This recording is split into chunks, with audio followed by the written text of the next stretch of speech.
it is very important to precisely determine philosophy according to its parts, and to that end to not include among the members of its division as a system what is only a conclusion or application of it to given cases, without needing special principles. Immanuel Kant. To very briefly summarize the previous lecture. According to Kant, science is about knowledge, gaining or correcting knowledge. However, there's a difference between scientific knowledge and the common knowledge. That being that the common knowledge is just fragmentary, it's just an aggregate of singular pieces of knowledge that don't form a coherent whole. On the other hand, the scientific knowledge is characterized by being systematic. Now, systematic scientific knowledge, there are two kinds of that. You either know things historically, know things a posteriori, which maybe shouldn't be called actual knowledge, but rather awareness. You are aware that this is a fact. And that is historical scholarship. On the other hand, rational science is about understanding, not just being aware of things, but really knowing them, really understanding that they have to be this way because of a law. So rational science is about understanding laws. And here again we have a distinction because the singular fact that follows from the law can be known a priori, but the question remains, from where do we know the law? If we know the law a priori as well, then it is a pure science. If we come to know the law through experience, through observation and experiments, then it is an applied science. And between those two, there's always a third science forming a sort of bridge between the realm of pure reason and the realm of experience. With all of that said, the original question remains, what does philosophy mean as a school concept? So how is the science of philosophy characterized? And well, here Kant says that all of the rational sciences, so we are putting historical scholarship aside, just like we put common knowledge aside, and just like we put art aside, we are just looking at the rational sciences now.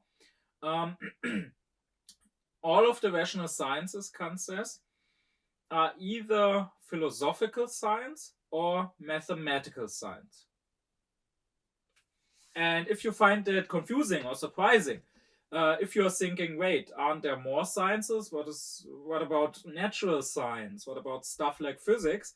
Well, here the term philosophical science is to be understood as broadly as possible, which is also why I'm not saying philosophy yet. I'm just saying philosophical science. So natural science, physics, is also a philosophical science, according to Kant. So this is the distinction we are dealing with for now. Philosophical science and mathematical science. What then is their difference? Well, the philosopher in the broader sense is called by Kant the researcher of concepts. Because what he's doing is he is dealing with concepts. Concepts that are given to him. They either come from experience. So, for example, we have a concept of dogs, or we have a concept of water, or we have a concept of the sun. Or alternatively, the concepts are given to us through our reason. For example, we have a concept of God. We have a concept of the immortal soul. These concepts are concepts that obviously don't come from experience. We don't have a concept of God because we met God, we saw God, but rather they are necessarily in our reason, in our rationality. To be clear here, that is not to say that the object of the concept is necessary. So Kant is not trying to prove God with this statement. It could be an empty concept, but as a concept, it is necessary.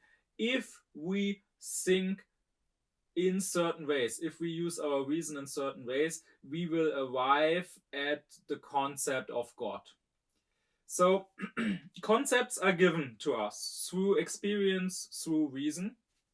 And now we try to understand those concepts better, and to also understand what is behind them, to understand their reason. And that is what philosophical science is doing. On the other hand, mathematical science, Kant says, is not starting out with a concept that is given to the mathematician, but rather it is constructing concepts. So, at will, arbitrarily, we decide to come up with a concept. We decide to define a concept. So, in mathematics, I might say, well, I want to think of, I want to imagine an area that is enclosed by 3 straight lines. And I am calling this concept a triangle. And now I want to understand what follows from this definition, from having an area enclosed by 3 lines. That's the difference. The philosopher gets his concepts from somewhere, from experience, from reason. The mathematician is constructing his own concepts arbitrarily and then seeing what follows from them. This difference between the two sciences that Kant describes is at odds with the definition that was common at his time. The reigning school of philosophy in 18th century Germany, before Kant came along, was the so-called Leibniz-Wolffian school. And their opinion was that the difference between philosophy and mathematics is philosophy is dealing with qualities and mathematics is dealing with quantities. And Kant himself originally followed this definition. So in his early pre-critical works, you can also find him make this statement. However, he later realized, while this does sound convincing at first, it is not quite true. Sure, mathematics deal with quantities, fair enough. But philosophical science, whether it's metaphysics or simply physics, is not dealing solely with qualities, but is also sometimes dealing with quantities. So in metaphysics, for example, you have the question, can matter in space, can a body in space be divided further and further forever? Or is there a simple part that can't be further divided, out of which all the bodies are constructed? And likewise in physics, you are obviously also dealing with quantities of matter, quantities of energy, quantities of the forces in nature. So this definition or this distinction of the Leibniz-Wolffian school doesn't quite work. If we compare the two definitions, we find that the Leibniz-Wolffian definition is a material one. So it is about the content of the sciences.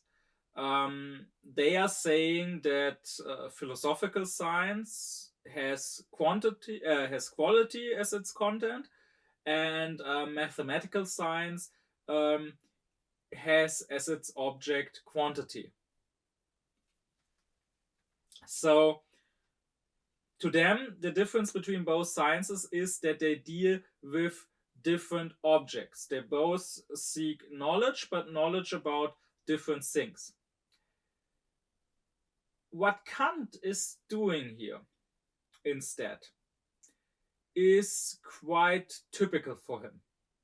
We will see that happening in other cases again later on. His distinction is not material, it's formal. He's not saying that they are dealing with different objects. He is saying the difference is in the subject, so in the scientist who wants to find knowledge about an object. The difference is in the method, in the way they arrive at their knowledge. The mode of cognition is different between philosophical science and mathematical science, Kant says. And this, as I said, is quite typical for him. It is also typical for Aufklärung, more generally. Because, and I said that before, I think, unaufkläred people are more orientated on their senses, on what they can sense. And, well, what can we sense? Matter, objects. We can see that mathematics seems to be dealing with quantities, with numbers, with amounts of things. This is what lies on the surface. And unaufkläred people are superficial. Aufklärung is about thinking for yourself, about using your own reason. And when you think rationally, and only then can you grasp the form of something. Only then you can go beyond the surface, beyond that which can be seen immediately, and can go deeper. Only then can you be more radical and arrive at the principles. And that's what Kant is doing here. He's not saying the difference between those two sciences is that they deal with different objects. He's saying their difference is that they come from different principles. Mathematics is constructing concepts, and it just so happens that the only concepts we can really construct are concepts of quantity. So for that reason, yes, mathematics does deal with quantities. But if it was possible to construct concepts of quality. It just so happens to not be possible, but if it was, Kant says, then mathematics would or should also deal with qualities. As I said, distinguishing according to the principle is quite typical for Kant. So if it isn't quite clear yet what I mean by that, then you shouldn't worry too much about it. I hope that with the coming lectures and with the further examples that those lectures will provide, it will become more and more clear. For now, I want to stay at the distinction between philosophical and mathematical science. And as I have said, the distinction is in the subject and in the mode of cognition that the subject is using. And this is probably as good a time as any to talk about the two different modes of cognition that Kant recognizes in his philosophy. This is going to be very, very important down the line. This is something that is going to come up again in later lectures, but I want to explain it here.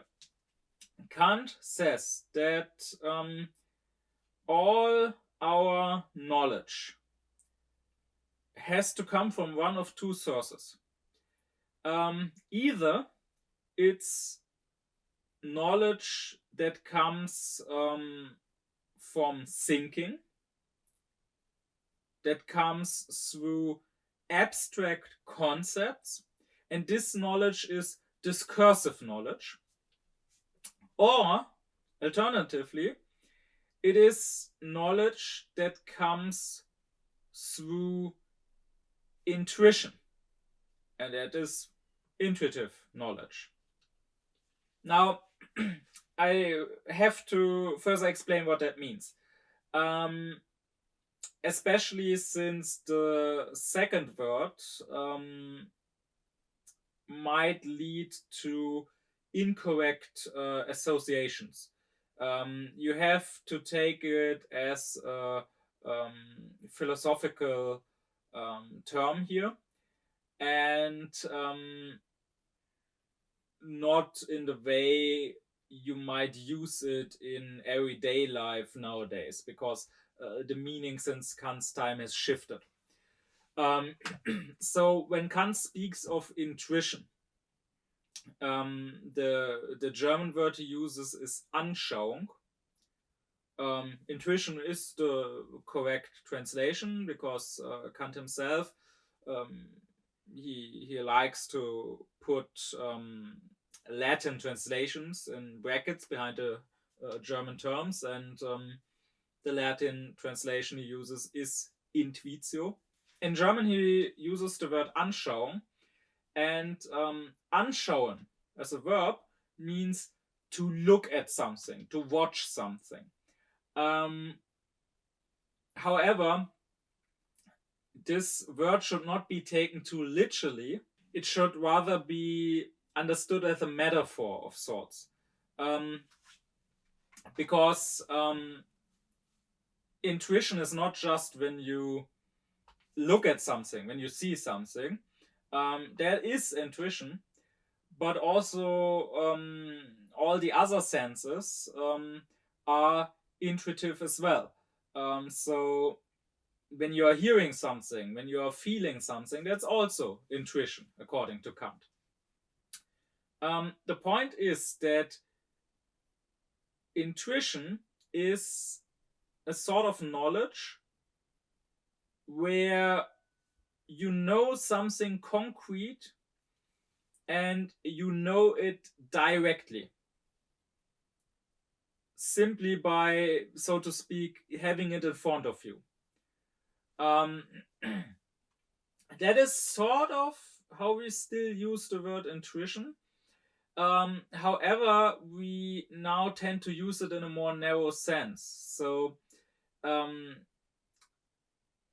intuition nowadays is understood to be an immediate self-evident knowledge of something, but specifically it's understood to be a quasi-magical foresight.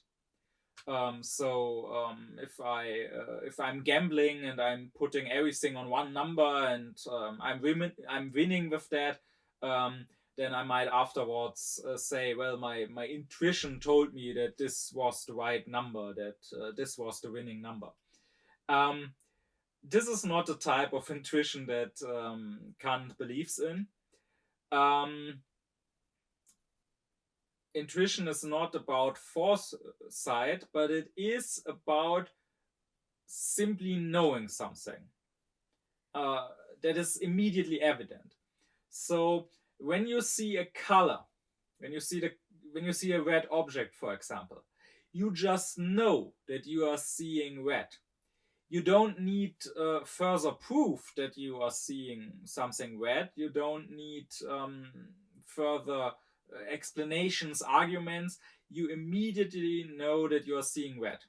Likewise, when you are feeling heat or when you are feeling pain, that is an immediate knowledge. And you can't possibly be wrong about this, right? Now, you can't be wrong about the reason for this intuition. For example, you can see a red object and believe that the reason you are seeing red is that there is indeed a red object in front of you. But maybe there isn't a red object. Maybe you are just hallucinating it. Or maybe you are just dreaming it. So the object might not truly be there. However, the red color in your mind is certainly there. Maybe there's no red object out there in truth, but inside of you, in your consciousness, there certainly is red when you see red. You can't think that you are seeing red when you are not actually seeing red. And likewise, for example, when you feel pain, let's say your arm is hurting. Well, there is such a thing as phantom pain. So when someone loses an arm, when maybe in an accident or something, then it is possible to feel pain, to feel as if the arm was hurting when there is no longer an arm. So you can be mistaken about the reason for the pain. You can believe that your arm is hurting when you are not actually having an arm. But you cannot be mistaken about the pain itself. It's not possible to believe that you are in pain when you are not actually in pain, because that feeling of pain, that in itself is pain. It's not indicating pain. We are not concluding from that feeling that there is an object behind it which is called pain, but that feeling itself is the pain. And that is what intuition means when Kant uses the word. Intuition is an immediate knowledge of something we see, something we feel, something we hear, we taste, we smell, and so on. On the other hand, we have, as I said, we have our thought. And in our thoughts, we have concepts. And this kind of knowledge, the discursive knowledge, is a more indirect knowledge. Because a concept is something general. It is something abstract. It's not the concrete thing that the concept is about, not a concrete object, but rather it is a general rule. Because the intellect, according to Kant, is the faculty of rules. It is a general rule that may apply to several concrete objects. A concept is about an attribute or several attributes that apply to every specific object which falls under that concept. So maybe the difference can become more clear with an example. Let's take a dog as an example. When I have a specific dog in front of me, maybe walking towards me on the street,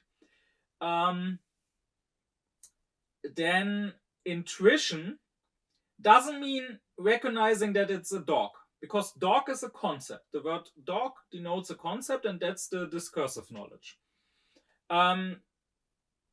If I wouldn't know about dogs, if I had never met a dog before, I wouldn't have the concept of dog. I wouldn't know what type of animal I'm seeing, but I would still have the same intuition, right? I would still be seeing something. So the intuition is me seeing a specific color, for example. Let's say the dog is brown. So I have the intuition of brown. And I have the intuition of moving. The dog is walking. The dog is wagging its tail. Maybe I have the intuition of a smell. The dog smells in a specific way. I have an intuition of hearing. I hear the dog bark. Those things are my intuition, and they are concrete. They are specific to this dog, right? If I met another dog, my intuition would be different. I probably wouldn't see brown, I would see white, because the other dog might have a white fur. Or I would hear different barking. Maybe this dog has a higher bark and this dog has a lower bark. So that's the intuition. And then on the other hand, the discursive knowledge lies in the concept dog. And when I think dog, I think a specific rule. I think of specific attributes. For example, I think four-legged, because all dogs, I mean, unless they maybe had an accident and lost a leg or something, but regularly all dogs are supposed to have four legs. Or I think mammal, because dogs are mammals. But this concept is abstract. I'm not thinking of a specific dog. I'm just thinking of the concept of a dog in general. And therefore, I'm only thinking of the general attributes that are true for every dog. But I'm not thinking, for example, of a specific color, because in the concept of dog, the color is not included. The dog can be brown, it can be white, it can be black, it can be of mixed colors. And that is why intuition is a direct knowledge. I see the dog, I see the color brown, I directly know there's brown here. And discursive knowledge is more indirect. I think of the abstract concept of a dog, and I know that dogs are mammals. So I know they are giving milk to their young. I don't need to see this specific dog giving milk to its pups. I just need to know the concept of dog, and then I know, since I recognize this as a dog, it's a mammal. Well, with that, let's go back to philosophical and mathematical science. Insofar as they are both science, and science, as was established in the last lecture, is about laws, is about necessity, is about something universal, or at least general. Insofar as they are both science, they are both seeking general knowledge. A singular knowledge is not scientific. Just knowing that my t-shirt that I'm wearing is red, that's not science. But the difference, Kant says, is that in philosophical science you have concrete objects. For example, you have specific dogs, and you are abstracting from that, and you find the general, you find the rule, and you understand the general in abstracto, as Kant says. So in the abstract concept, you are seeing a number of specific dogs, you are observing them, and then you are forming an abstract concept of what a dog is, and you are understanding that all dogs are mammals, for example. Well, in mathematics, it's the other way around, Kant says. Here, you are starting with an abstract concept. You have the concept of a triangle, for example. You don't have to start with a specific triangle where the sides have specific length. You are just thinking of a triangle in general. So you are just thinking of three sides enclosing an area.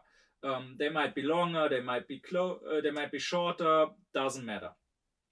But then you are understanding the general rule about triangles, for example, that they all have 180 degrees, in concreto, Kant says, because you take that abstract concept of a triangle and you are constructing that concept in your intuition. You are constructing a triangle. And on the example of this specific triangle, you recognize something, you learn something, you understand something about the triangle, and you have an intuition of it, and you understand this to be generally true for all triangles, not just for this specific example. To be clear here, so there won't be any confusion, by constructing it in intuition, Kant doesn't necessarily means drawing the triangle. Kant is very much aware of the fact that you don't necessarily have to do that in mathematics. He says there is what he calls empirical construction, and that would indeed mean to actually draw it out on a sheet of paper or on a blackboard or whatever. But that's not necessary. There is also what Kant calls pure construction, where you are just constructing the concept of, for example, a triangle or a circle or a cube or whatever in your pure intuition, where you are just doing it in your head, so to speak. But still, what you are doing is you are taking an abstract concept and you are constructing it in intuition, and through intuition you understand general rules about this concept, which is the opposite of what philosophical science is doing when it has specific objects in front of it, so to speak, and abstracts from there, and in the abstract concept comes to understand the general rule. Well, now someone could respond to all of this. That's all fine and well, and maybe Kant is right. Maybe this is the difference between philosophical and mathematical science. But why do I care? What does it matter in the end? Well, Kant is of the conviction that it matters a lot. It's not always easy, he says, but it matters a lot to find the right distinction between sciences. I might also add that it is aufkläred to do so, because Aufklärung is about critical thinking. But what does critique actually mean? Well, nowadays we often seem to think that criticizing something means to attack it, to talk about why it sucks. But if we go back to the Greek, where the word comes from, the actual meaning is more akin to, well, distinguish, take apart, differentiate. And while unaufkläred people tend to always mix and throw everything together, while their thought and understanding is chaotic and therefore no real understanding at all, Aufklärung is very much about pulling things apart so they become more clear. And that is what criticizing means. So Kant here is criticizing these sciences. And why might that be important? Well, I want to talk about two reasons. First off, I think this actually helps us better understand why mathematics and philosophical science are different and why we are dealing with them differently and understanding them differently. Mathematics is more evident. I think that in itself is evident, right? When you have the solution to a mathematical question in front of yourself, there's usually no question. In geometry, it's pretty obvious. Like when I ask you, what is the shortest connection between 2 points? It is a straight line. That is self-evident because we can recognize that in our intuition. I just have to construct the concept of a connection between 2 points, and I will realize that I am necessarily constructing a straight line. That if I'm constructing a bow of sorts, then that connection becomes longer than it has to be. And likewise, when I calculate, when it's something simple like saying 2 plus 3 is 5, that's immediately evident. We are not asking for further proof here, as common people, I mean. The common person on the street would not ask me to actually prove that, to actually provide arguments why 2 plus 3 is 5, because it's just intuitively right. And even when it's more difficult calculation, all we really need is to say to see all the steps that were undertaken to get to the solution. But if we see the steps and if we calculate them ourselves, then again it becomes obvious that this solution is indeed right. Well, when it comes to discursive knowledge, so to philosophical science, here, because it's abstract, because I am not having an intuition of the actual thing that I'm talking about, but I'm abstracting general rules, general attributes about that thing. Here, our knowledge is not direct, it's only indirect, and therefore, here we need proofs, here we need arguments, here we need to be convinced. And Kant says, therefore, actual evidence, actual self-evidence, only happens in mathematics. And to Kant, something being evident means that we have conviction through intuition. That is not to say, Kant says, that we can't also have actual conviction when it comes to discursive knowledge. And Kant doesn't want to say that mathematics are necessarily more true than philosophical science. There is a belief that nowadays, in our age of relativism, is actually quite common.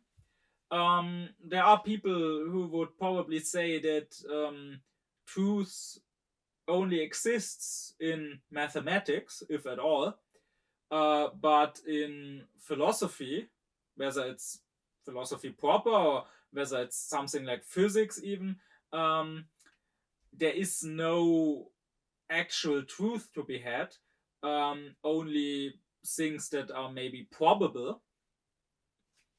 Well, that's nonsense.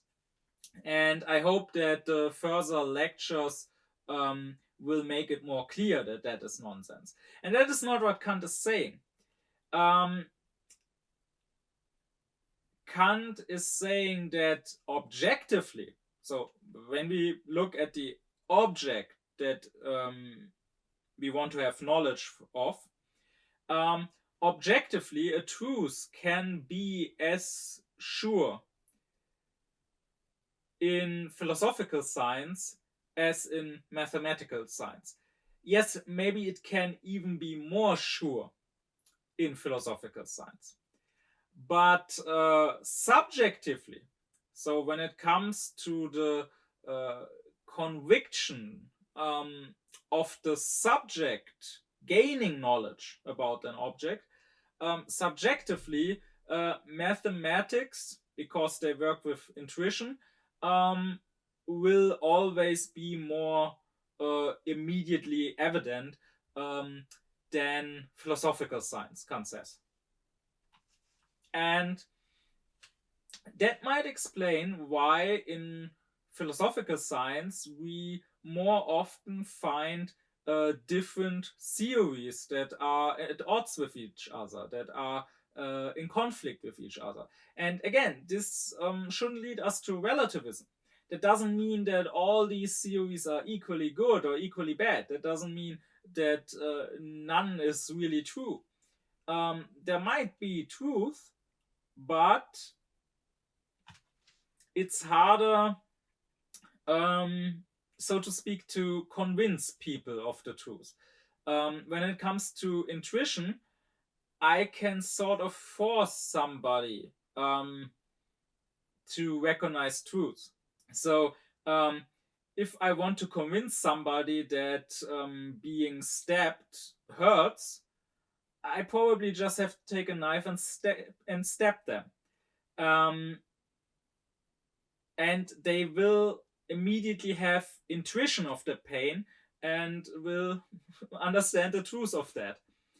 And the same is true in mathematics. When I want to prove, for example, the Pythagorean theorem, I can draw a triangle and I can draw a square on each side, and I just have to make someone look at it, and they will probably recognize that yes, the two smaller squares together are as big as the larger square. But when it comes to discursive knowledge, I have to use arguments. And even the best argument, even if the argument in itself is correct, can't really force somebody to agree. Because in the end, it's just words. It's not the actual thing. It's just words that mean the actual thing. And someone can more easily refuse to recognize the truth, because I can give the argument, but the other person has to still think for themselves. They have to understand the argument in their own head, so to speak. And if they don't do it, they won't recognize the truth, even if I am indeed speaking the truth and giving a good argument for it. And here I want to mention another phenomenon. Nowadays, we are struggling with the phenomenon of conspiracy theories and of science denial. And it is, I believe, a huge problem of our time. And if we think about it, we find that science denial only really happens to the philosophical science. So in philosophy proper, it happens all the time. Lots and lots of people, and not just outside of philosophy, but even on the inside, even so-called philosophers, even so-called professors of philosophy, would tell you that philosophy is not a real science and that there's no actual truth to be had in philosophy. And that's just nonsense. But it is nonsense that no one can really stop apart from these people themselves, if they learned to think better, if they were to aufkläred themselves. Well, and even outside of philosophy proper, even when it comes to the natural sciences, which do work with sensual intuition after all, you still have a lot of denial. You get people saying there is no climate crisis. You get people saying the earth is flat. You get people saying they don't believe in the theory of evolution. And if you consider mathematics, on the other hand, here science denial is much, much less common, if it exists at all. I at least never met anyone denying the Pythagorean theorem. And I think we can give several reasons for that. So I'm not saying what I'm talking about here is the only reason. I think one other reason, for example, is practical, is moral. Because, let's be honest, to the common person in the street, mathematical truth, being this way or being that way, doesn't make much difference. Why should I deny that if I square A and add it to the square of B, I get the square of C? Why should I instead claim that I only get to the square of C if I subtract the square of B from the square of A, when really it makes no difference in my daily life? While on the other hand, whether there is a climate crisis and whether me driving around in a car or eating meat contributes to the fall of our civilization or not, that certainly makes a difference for my daily life, and that certainly makes a moral difference. And I think that is certainly a reason why people have more interest in denying philosophical sciences. But that's just the interest. That's just why they want to deny it more than they want to deny mathematics. But I think this distinction Kant makes gives us a clue as to why they can follow this interest of theirs, why they are able to deny philosophical sciences more easily. You can't so easily deny your intuition, but you can deny discursive knowledge because you would have to think for yourself to understand it. And if you refuse to do that, well, then that's that. No one can really force you to do it. But I said I wanted to give one more reason why this distinction that Kant is giving between philosophical and mathematical science is important. And this second reason is more about Kant and his time. And here I want to clarify one thing. There seems to be this belief about philosophy that philosophers tend to just come up with opinions randomly on random topics. And they just have to talk about everything and give their opinion on everything. And so it just so happens that Kant felt the need to talk about the difference between mathematics and philosophy. And unfortunately, that is how many people see philosophy. And unfortunately, that is how, even at university, philosophy is often treated. So often at university, we read this or that text by this or that philosopher, and we discussed the specific statements he made on specific topics. And maybe they were treated as interesting statements worth considering, maybe even as true statements, but still ultimately random opinions he just so decided to give on this topic. Well, actually, philosophers usually have a reason and thereby a justification for talking about this or that topic. They do so with a certain intention. They do so maybe because they are participating in an intellectual dialogue. They do so maybe in response to other positions. And that's the case here. You see, Kant didn't wake up one day and felt like it would be fun to define what mathematics is and how it's different from philosophy. It's not mathematics he cares about so much here. And Kant was certainly very much aware that the mathematicians of his time didn't really need a philosopher like him to define their science. They were perfectly fine before, and they were perfectly capable of doing mathematics without that definition. It was the philosophers who weren't fine. Kant's whole project, his whole critical project, is about turning philosophy into a proper science. He didn't want philosophy to be just about coming up with opinions and debating opinions, but rather he wanted it to be a real science.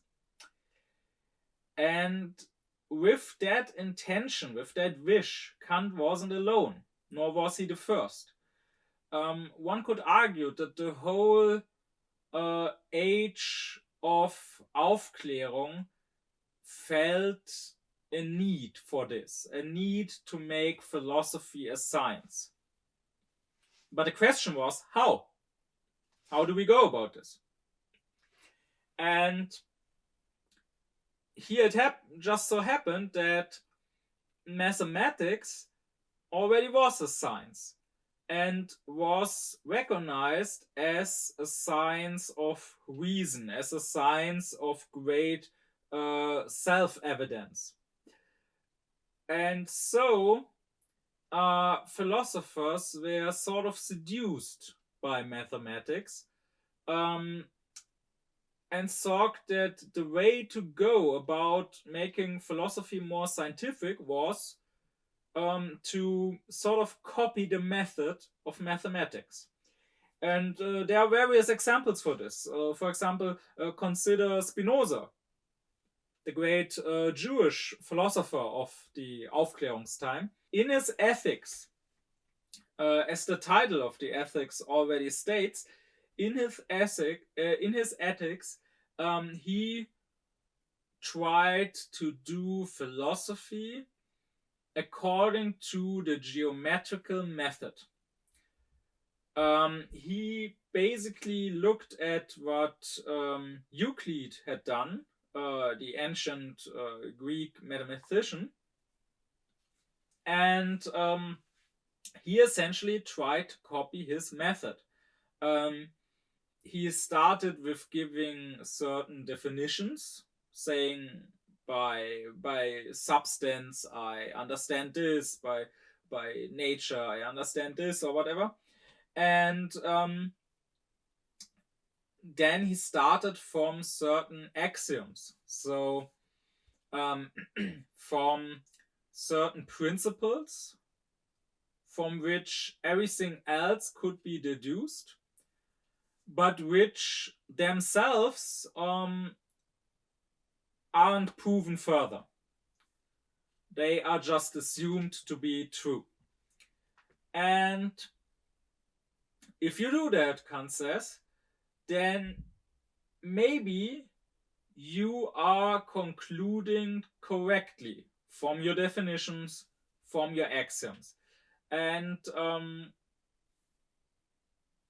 that is indeed what Spinoza did, and what Kant recognizes. So there weren't mistakes in the thought process. There weren't logical mistakes in Spinoza. But the problem is, all your conclusions are true if your assumptions are true, from which they are concluded. But if we were to start out with different assumptions, we would also reach different conclusions. And Spinoza wasn't the only one doing that. The Leibniz-Wolffian school, which was prominent in Germany before Kant revolutionized philosophy, also tried to work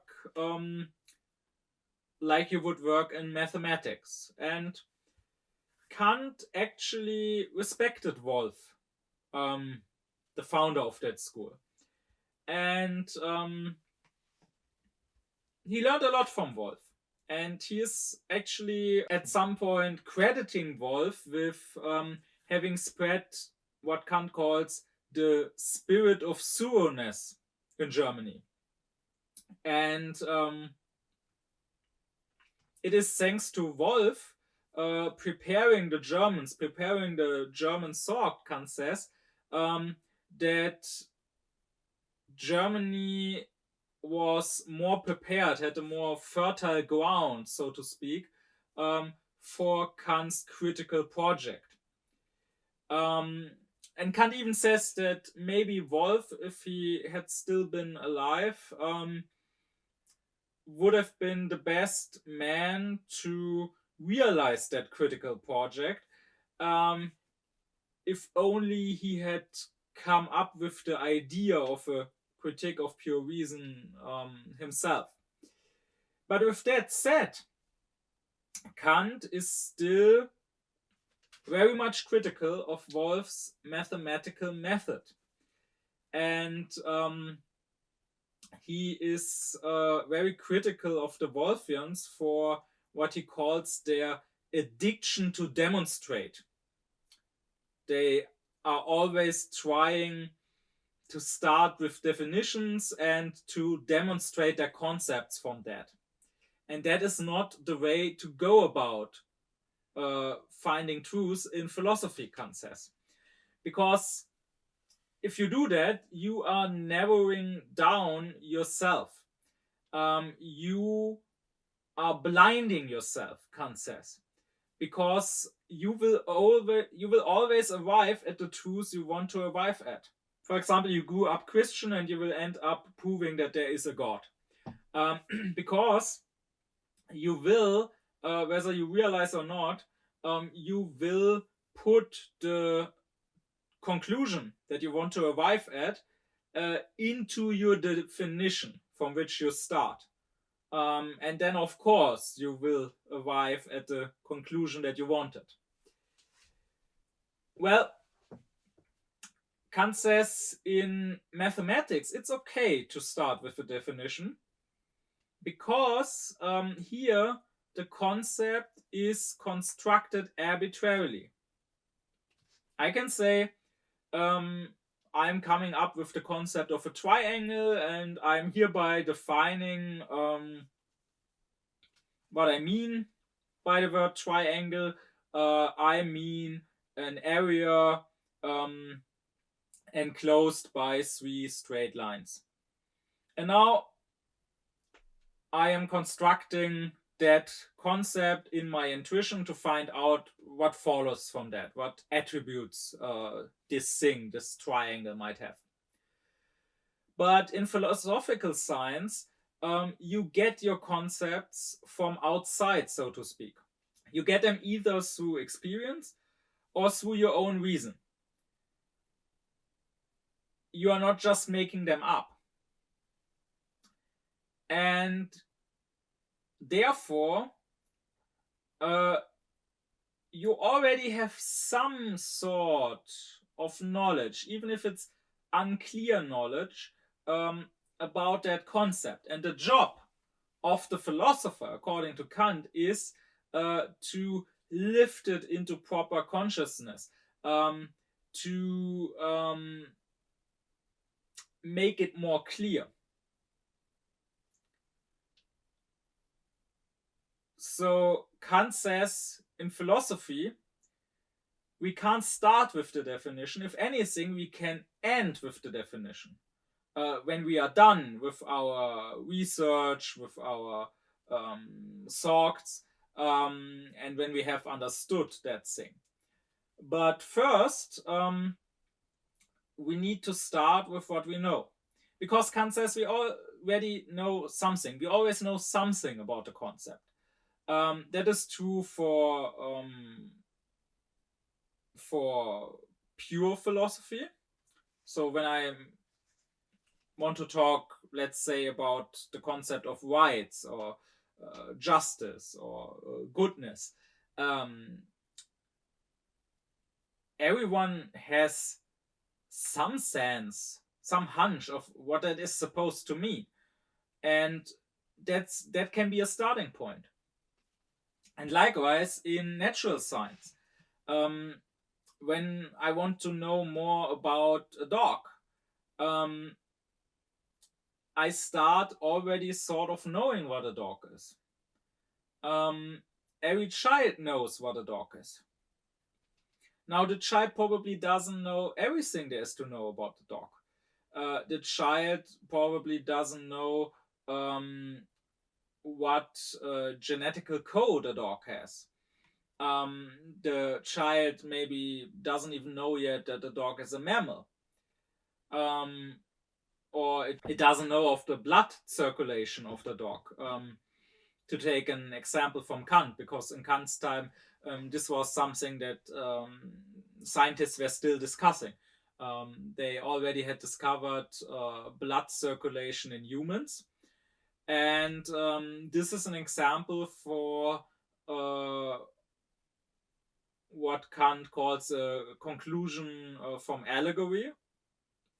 He says we are probably allowed to assume that just like humans, other living beings, like for example other mammals like the dog, also have blood circulation in their body, but it hadn't been proven yet. But even without knowing every attribute of a dog, I still know some attributes of a dog.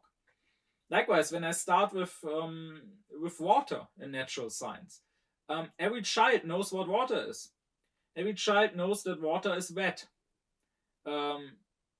Maybe it even already knows that depending on temperature, water can turn into ice or can turn into steam. the child probably doesn't know yet that water is made up of hydrogen and oxygen. But that's exactly the point. Since we know some things about water, we know what it is somehow, we know it's wet, we can now do further research and try to improve our concept that we already have of water. But we can't start out with a full definition of water and now just try to think about what might follow from that definition. So we can't just say, well, I hereby define water as a wet substance, and now I will be thinking about all the things I can conclude from that wetness.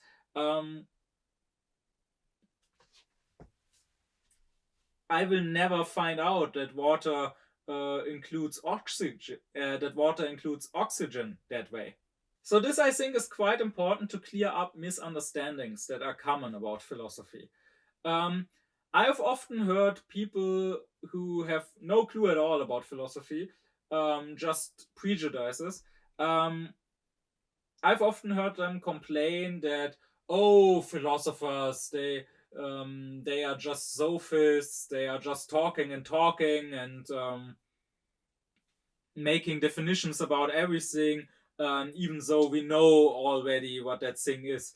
Like, everyone knows what truth is, but the philosopher feels the need to say, no, you can't talk about truth, you first have to define what truth actually means. And no, that's not the case. I mean, I'm not denying that nowadays there are some academics who act like that, but for that reason they are not real philosophers at all. A real philosopher would not start out defining what truth is. Rather, he would start out saying, well, okay, we already both have a sense for what we mean by truth. So let us look further into that,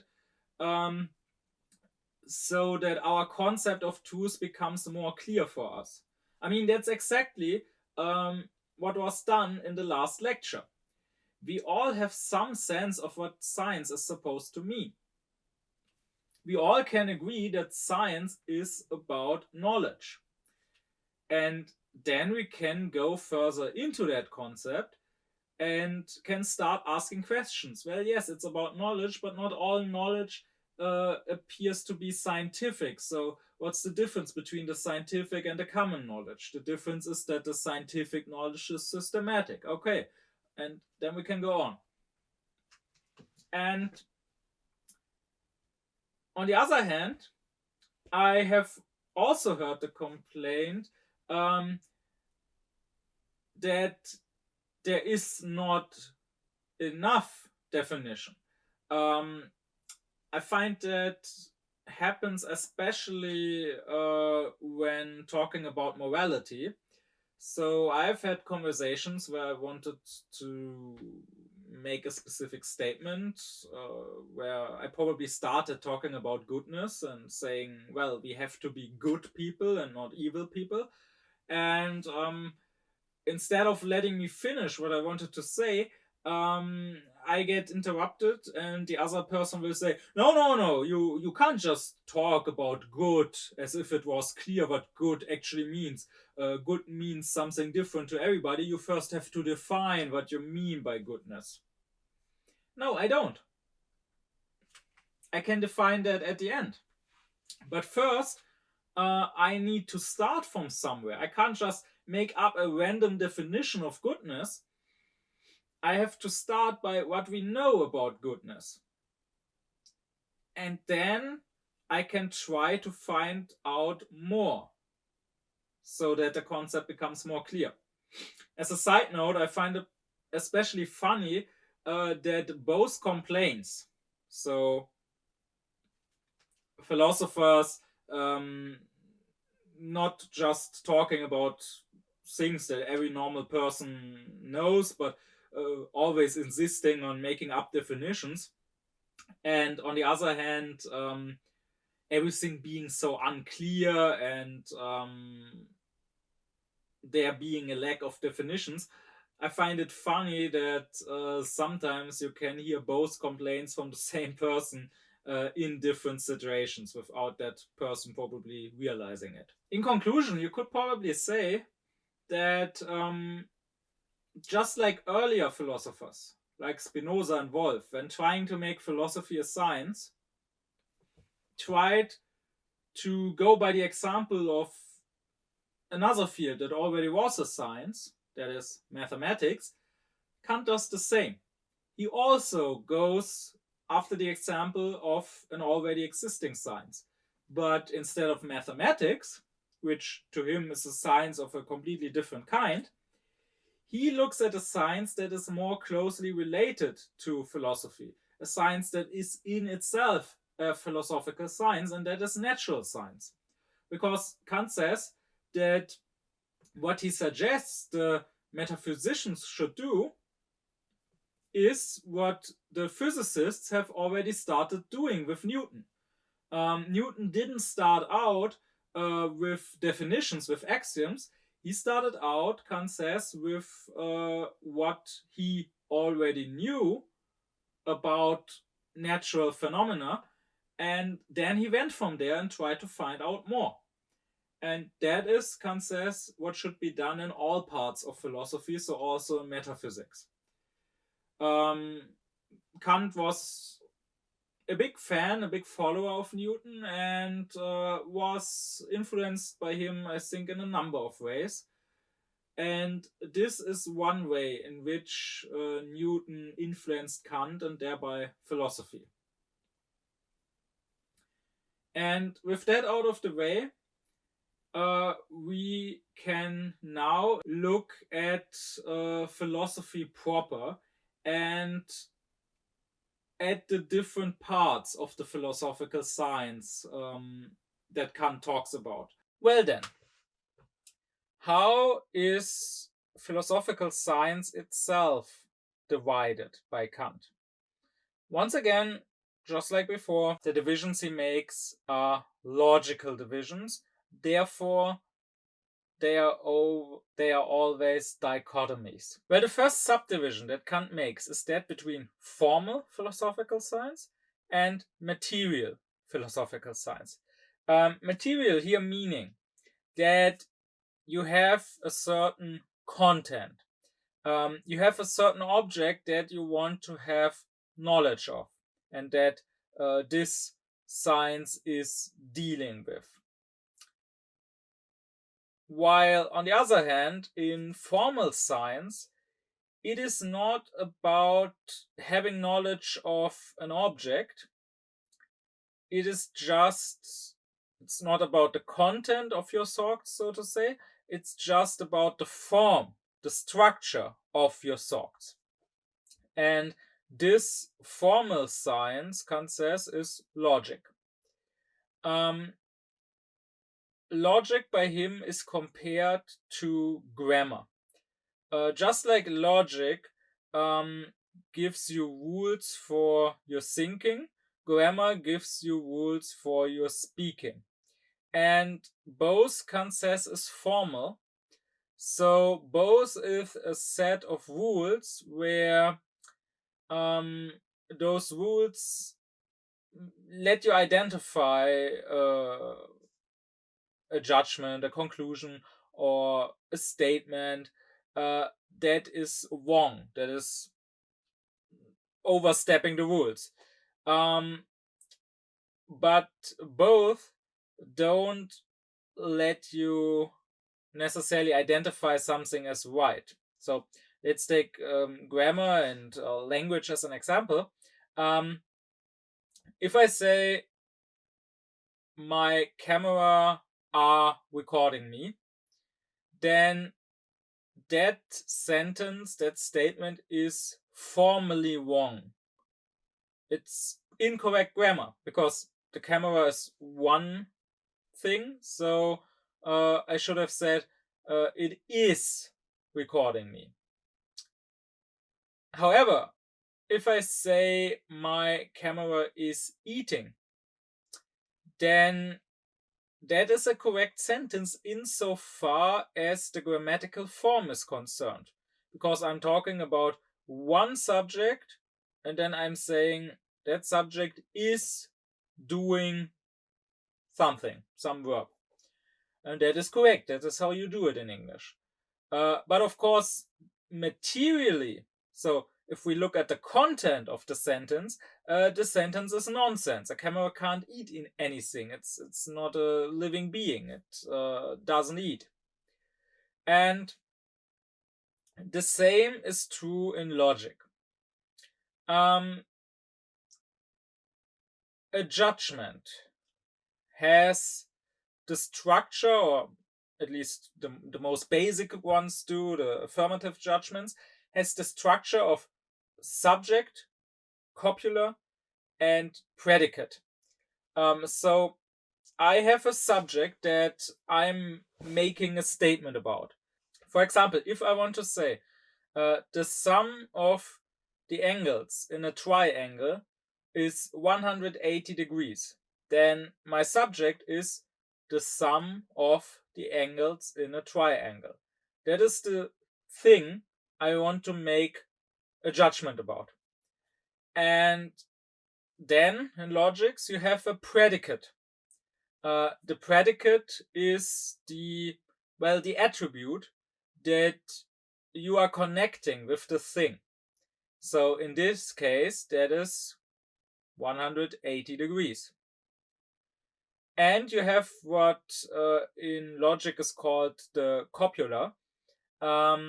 So that would be the connection between the two. So the word is.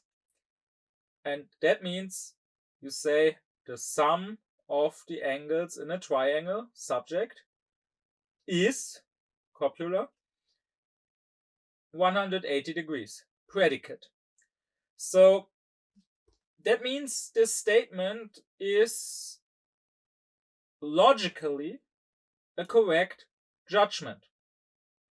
However, if I were to say the sum of the angles in a triangle is 100 degrees,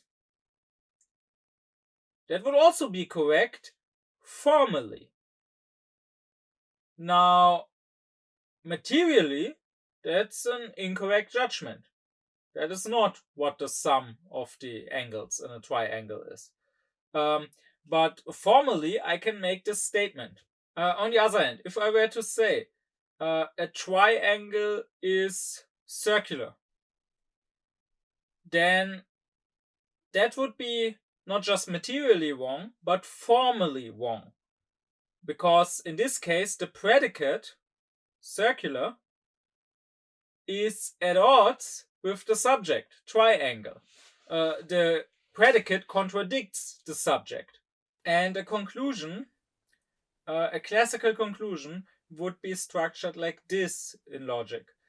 You have two premises, and from them you are drawing your conclusion. So let's go with a famous example. First premise is all human beings are mortal. The second one is Socrates is a human being. So then it follows, you can conclude that Socrates is mortal. That is formally correct. That is a logical conclusion. And it's also materially correct. Since Socrates has been dead for quite a while, it seems that he was indeed mortal.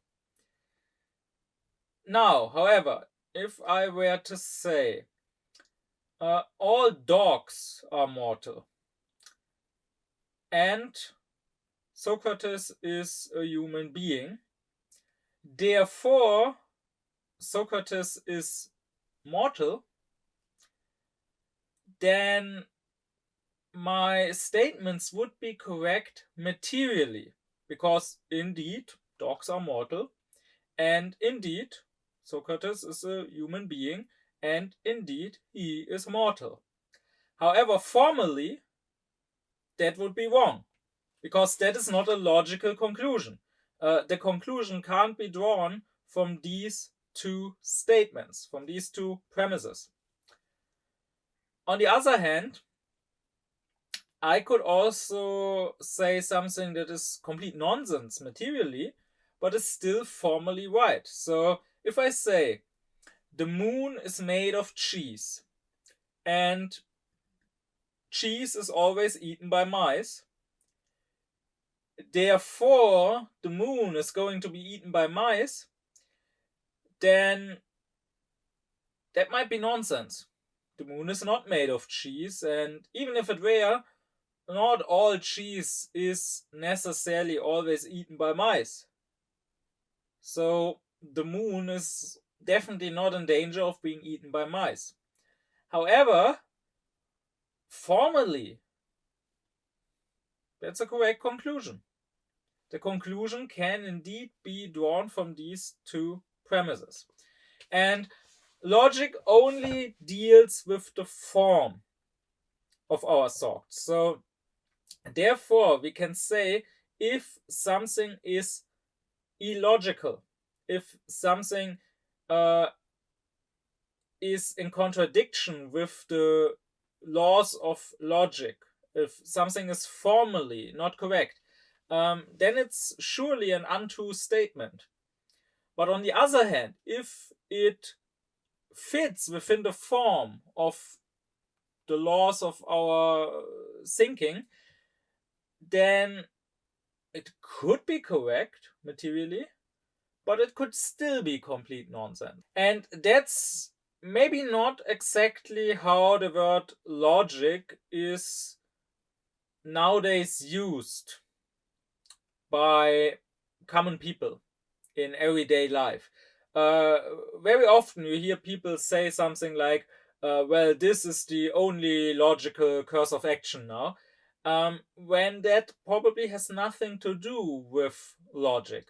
They probably want to say, well, this is the only smart thing to do. And that might be true, but acting smart is not logical.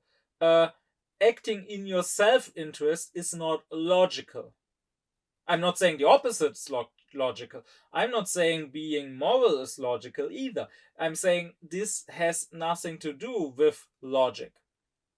Logic is just about the form of your statements, of your judgments, of your conclusions, the form of your thoughts. And this to Kant is quite important. This is going to be a main point of Kant, actually. His critical project is about showing that simply by thinking, without any form of intuition, we can't know anything. He showed that that is simple formal logic, and therefore it is suited to maybe exclude certain statements because they don't make sense and they are certainly wrong. But it's not enough to prove something to be true. So if I say the world was created by God, well, that's a logical statement. There's nothing formally wrong with that. But that's not enough to prove that it's materially correct. Of course, the same is true for the opposite. If I say the world was not created by God and there is no God, logically, there's nothing wrong with that. But that just means it's possible to think this. There is no contradiction in the mere thought, but that just doesn't say anything about reality outside of that thought. That doesn't tell us if that thought is right or not. Now, what is the role of logic to Kant in his thought, in his system of philosophy, in the system of science in general? Kant says we don't really care for logic for its own sake. I mean, simple formal logic is quite dry. What we care about is the material science. We want knowledge of objects. whether it's moral science, where we want to know what is our duty, what do we have to do, what is our moral obligation, or whether it's theoretical science, where we want to know how are things, how is the world functioning, does the world come from a creator, is there a god, whatever. That's what interests us. Simple logic is not interesting, and it's not important. However, it does serve a function, Kant says, as a means to get to something that's more important and more interesting. It does serve material science. It is a tool for the material scientist.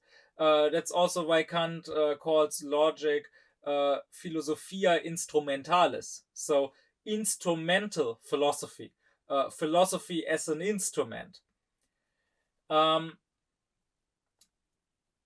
And I would say that for this reason,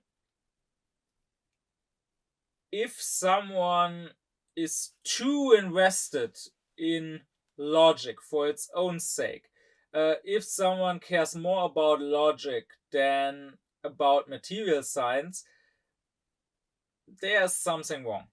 I mean, when I studied at university, I had to take 2 semesters of logic, so I had to study logic for a whole year. And if I think back, if I try to remember the people who studied with me, and if I try to remember those people who were most enthusiastic about logic and who maybe wanted to deal with it further beyond those logic classes that were obligatory, but who maybe weren't so interested in other classes, in actual philosophy classes, I would say people are mostly drawn to this when they feel weak and fearful in a certain way. And those kinds of people tend to prefer more formal science. I wouldn't say this is limited to logic. They can also be drawn to other formal sciences because they tend to be fearful of actual life and of actually doing something, actually acting and creating in the world and being productive. And they tend to be fearful of the research, the inquiry, the thinking that is required in material science. And they tend to be fearful of the uncertainty that can come with material science, because material science is not so simple and not so clear as logic tends to be. For that reason, because we don't care about logic in itself, at least not if we feel enough courage and enough strength in ourselves to deal with actual life and with actual truth. For that reason, Kant says, logic came late in the history of sciences. And that, I think, can very easily be proven historically. So people didn't start thinking about logic.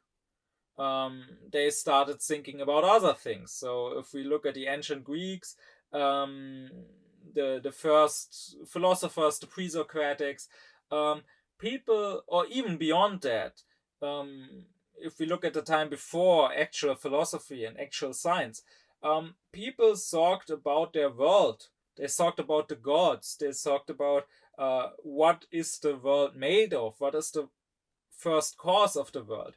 Or they talked about their lives. How should I lead my life? What is a good life? Long before they started coming up with formal logic. Logic, again, is a tool, Kant says, and you don't just randomly invent a tool.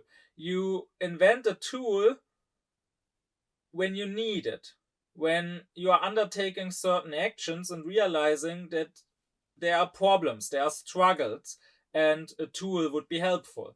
And that's why people first had to realize, well, they first had to think about things, and then they had to realize there are problems, there are struggles with thinking. Sometimes there are wrong conclusions drawn. Sometimes there are even manipulations. Sometimes people are using wrong conclusions on purpose that seem to be right in order to convince you of something which isn't true. So we need to be able to spot that. And that's when people came up with logic. And I mean, the ancient Greek thinkers, like the sophists in the days of Socrates, or later like Aristotle, eventually started developing systems of logic. That is the history. So in the history of thought, in the history of science, Kant says logic is a late invention.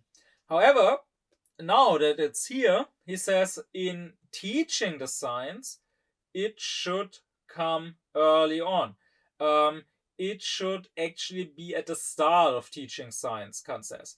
And when you look at his lectures in logic, we still have the text of some of his lectures. You can clearly see they were intended as a starting point for his students. I mean, Kant was, that was his official job description, so to say. He was professor of metaphysics and logic, and he intended for the young students who came to him fresh from their teachers to start with logic. That's also why his lectures on logic, despite the title, are not actually about logic, or at least not just about logic. They are also about logic, but they read more like a general introduction to philosophy. So Kant in those lectures used to also talk about, for example, the history of philosophy, and give a brief overview of the history of philosophy. Something that wouldn't really belong in a lecture on logic if you were more strict, but something that makes sense in a lecture that is meant to introduce you to philosophy in general. Kant likes to call logic a kathartikon, that is a thing for purging, or a laxative for the common intellect. So when the common person who maybe has a sound and good intellect, who maybe has what you would call common sense, but who is not a systematic thinker yet, who is not a scientist yet, who is not a scholar yet, when that person comes to the university and starts studying and wants to become a scholar, then they should, the door through which they should enter science, so to speak, should be logic, Kant says. Logic should correct and straighten their common intellect and their common reasoning, and prepare them for scholarly thinking, for scientific thinking. And this is of interest, and this is helpful to understand Kant, because his own critique of pure reason, he also called a kathartikon, a tool for purging, but not of the common intellect, but rather of the scholarly intellect, or of the scientific intellect. So just like the common person should enter science through the door of logic, and logic should set his reasoning, his thinking straight, so the scientist in turn, Kant says, should enter philosophy proper, so should enter metaphysics through the door of the critique. And the critique again should set his thinking straight. So it is sort of a higher logic in Kant's mind, and indeed an important part, an important chapter, the main chapter almost of the Critique of Pure Reason is the transcendental logic. I think knowing this is also important to better understand Kant's style. I often have heard complaints that reading Kant is so hard. Kant is writing in such a complicated style. No one can understand him. And when someone says that, I know immediately they haven't read Kant fully, like I have. They have only read certain works by Kant, and probably they have read and are referring to the critiques, or mostly the Critique of Pure Reason, maybe, but also the other two. Because there are other works of Kant's that are quite easy to read, at least in comparison. I mean, it's still philosophy, and it's also still 200 years old or more. But in comparison, it's nothing like the Critique of Pure Reason. And among those easier writings of Kant, there is his logic. So the logic that was actually published by the end of his life based on the notes from his lectures, but also the actual lectures of which we still have texts. They are not so hard. And that is something that now you should be able to understand. Because Kant says logic is meant for the common intellect, to help the common intellect turn into a scholarly, into a scientific intellect. And therefore, logic should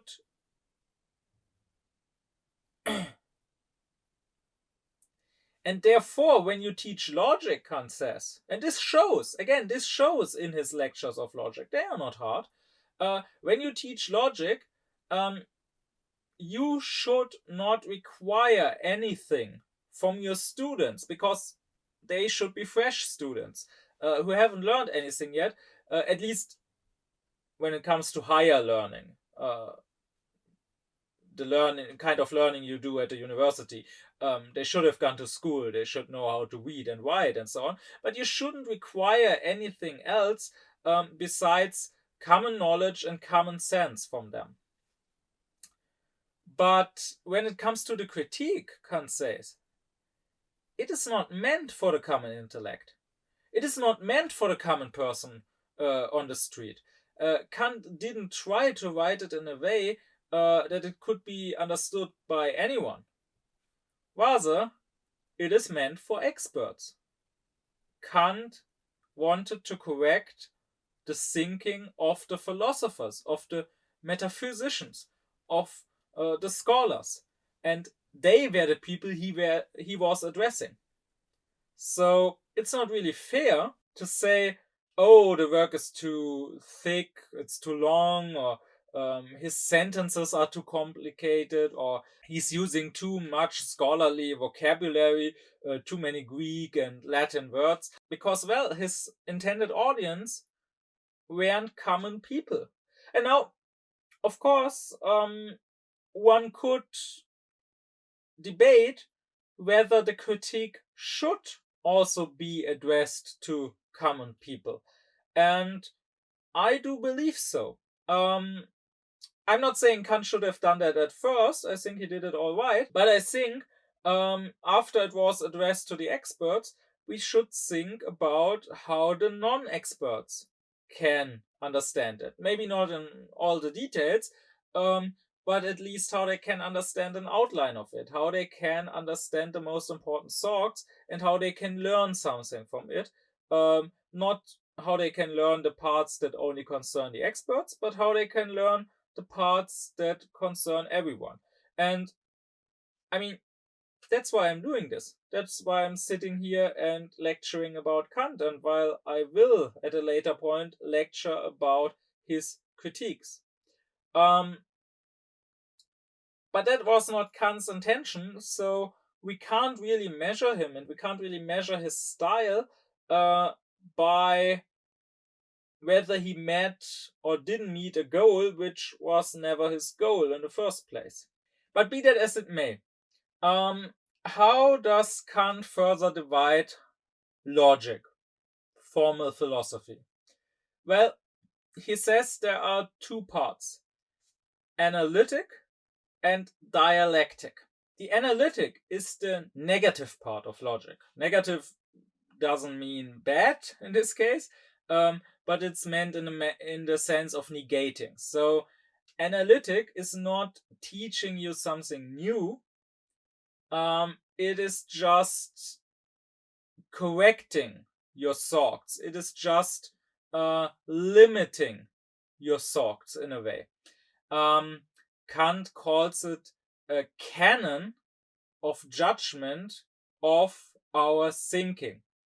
The word canon, of course, nowadays is mainly used in discussions of pop culture and which parts or which facts really belong to a certain story or not. So is this part of the Star Wars universe? Is this part of the real Star Wars story?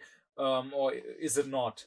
Which, if you ask me, is kind of a silly question because, well, Star Wars and all these other things, they are not real. So there's no real Star Wars story. You can tell the story in your head however you like. So you can decide what's canon.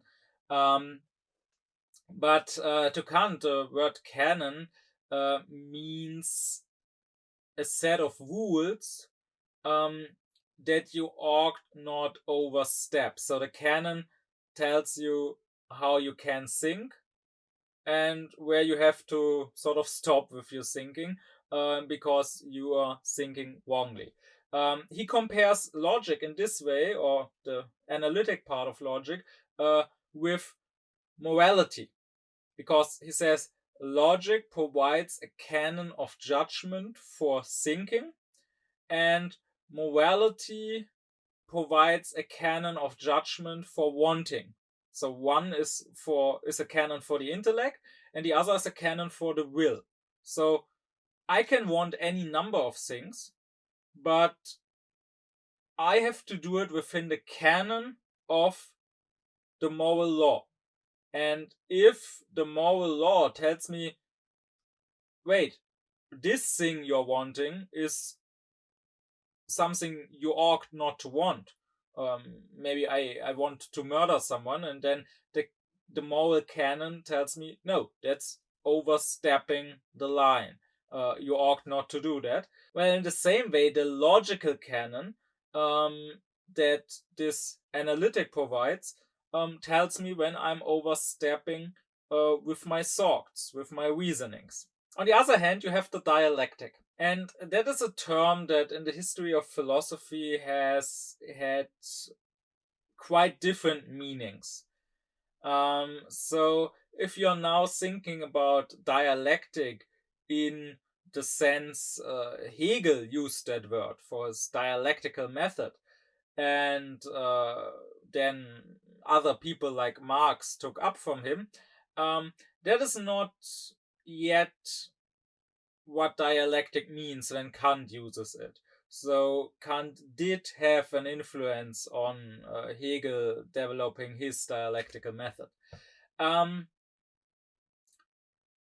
says, well, when the ancient Greeks, because it's a Greek word, it comes from the Greeks, when they used that word, when they talked about dialectic, it was meant as a positive doctrine of logic.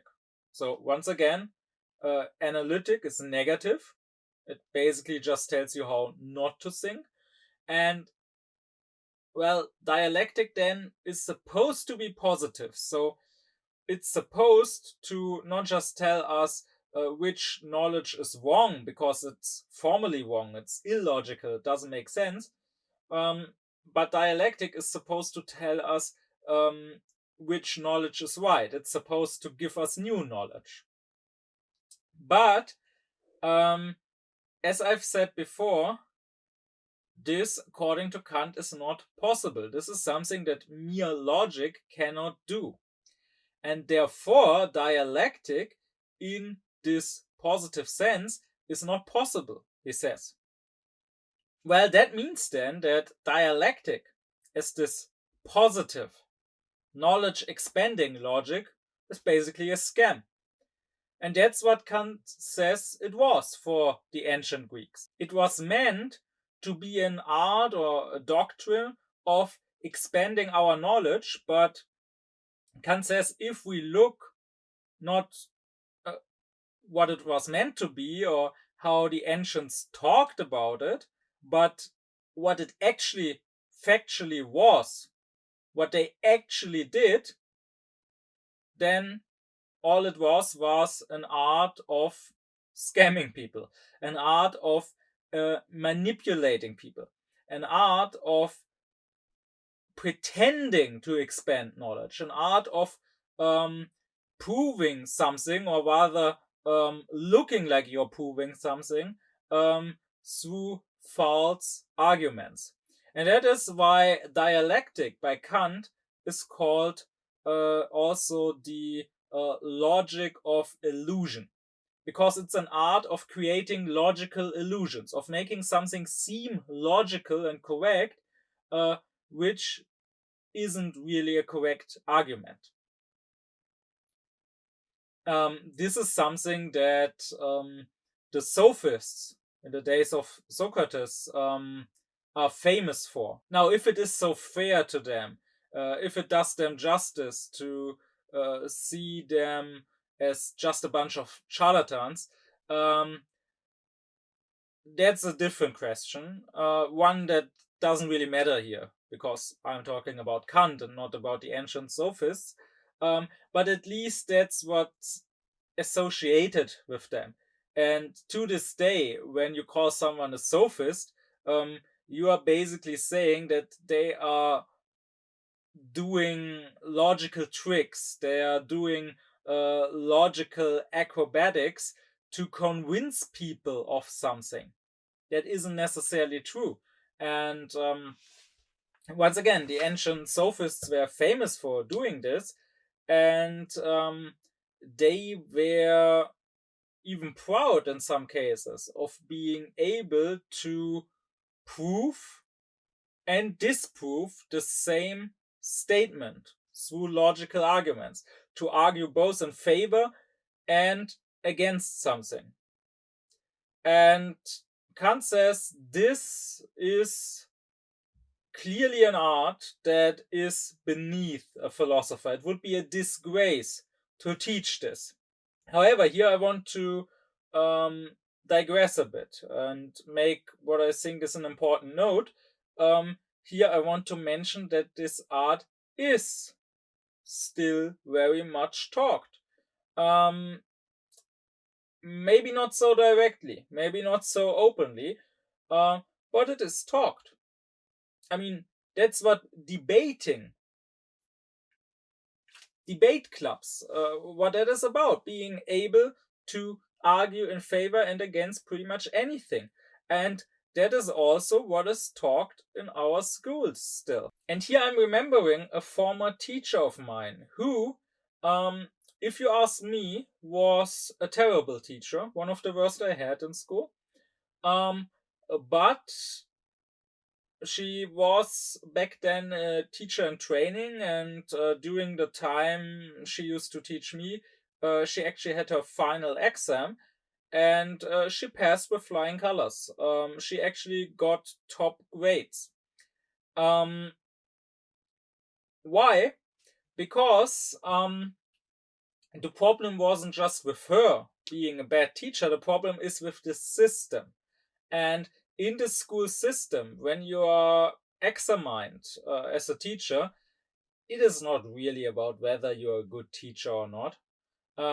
It is about whether you are meeting certain criteria, whether you are using certain didactical methods that you've been taught to use, and you can use them mindlessly, and maybe the students don't learn anything through those methods, but as long as you use those methods, as long as you tell your students to underline keywords, to do mind maps, to do presentations, whatever, you will pass your teacher exam. Anyways, why am I talking about this teacher, and what's one reason why I think she was a terrible teacher? Well, she was my politics teacher, and she liked to do what she called pro-contra debates with us. So she gave us a topic, and we had to debate it with each other, except she would assign a position to us. She would pick who had to argue in favor of something and who had to argue against something. And I still remember one lesson where we were talking about nuclear energy, which was a big issue back then. This was in like the early 10s, so 2011 or whatever. So this was just around the time of the catastrophe in Fukushima, and that ultimately led to Germany deciding, or the German government deciding to stop using nuclear energy. So there was a big debate about this in the German public, and I was assigned to argue in favor of nuclear energy. But the thing is, back then I might not have been as aufkläred as I'm now, but I was still aufkläred enough even back then to, well, care about supporting the rational and the moral position, and not the irrational and immoral one. So I told her that I didn't want to argue in favor of nuclear energy. I wanted to argue against it. And we had quite a debate about that. Because she said, well, it's very important to be able to put yourself into the shoes of your opponent and to argue from their side. And to be clear here, I do agree that it is important to be able to put yourself into the shoes of other people and to understand other people, including your opponents, and to be able to understand or even predict how they are going to argue and to understand where they are coming from.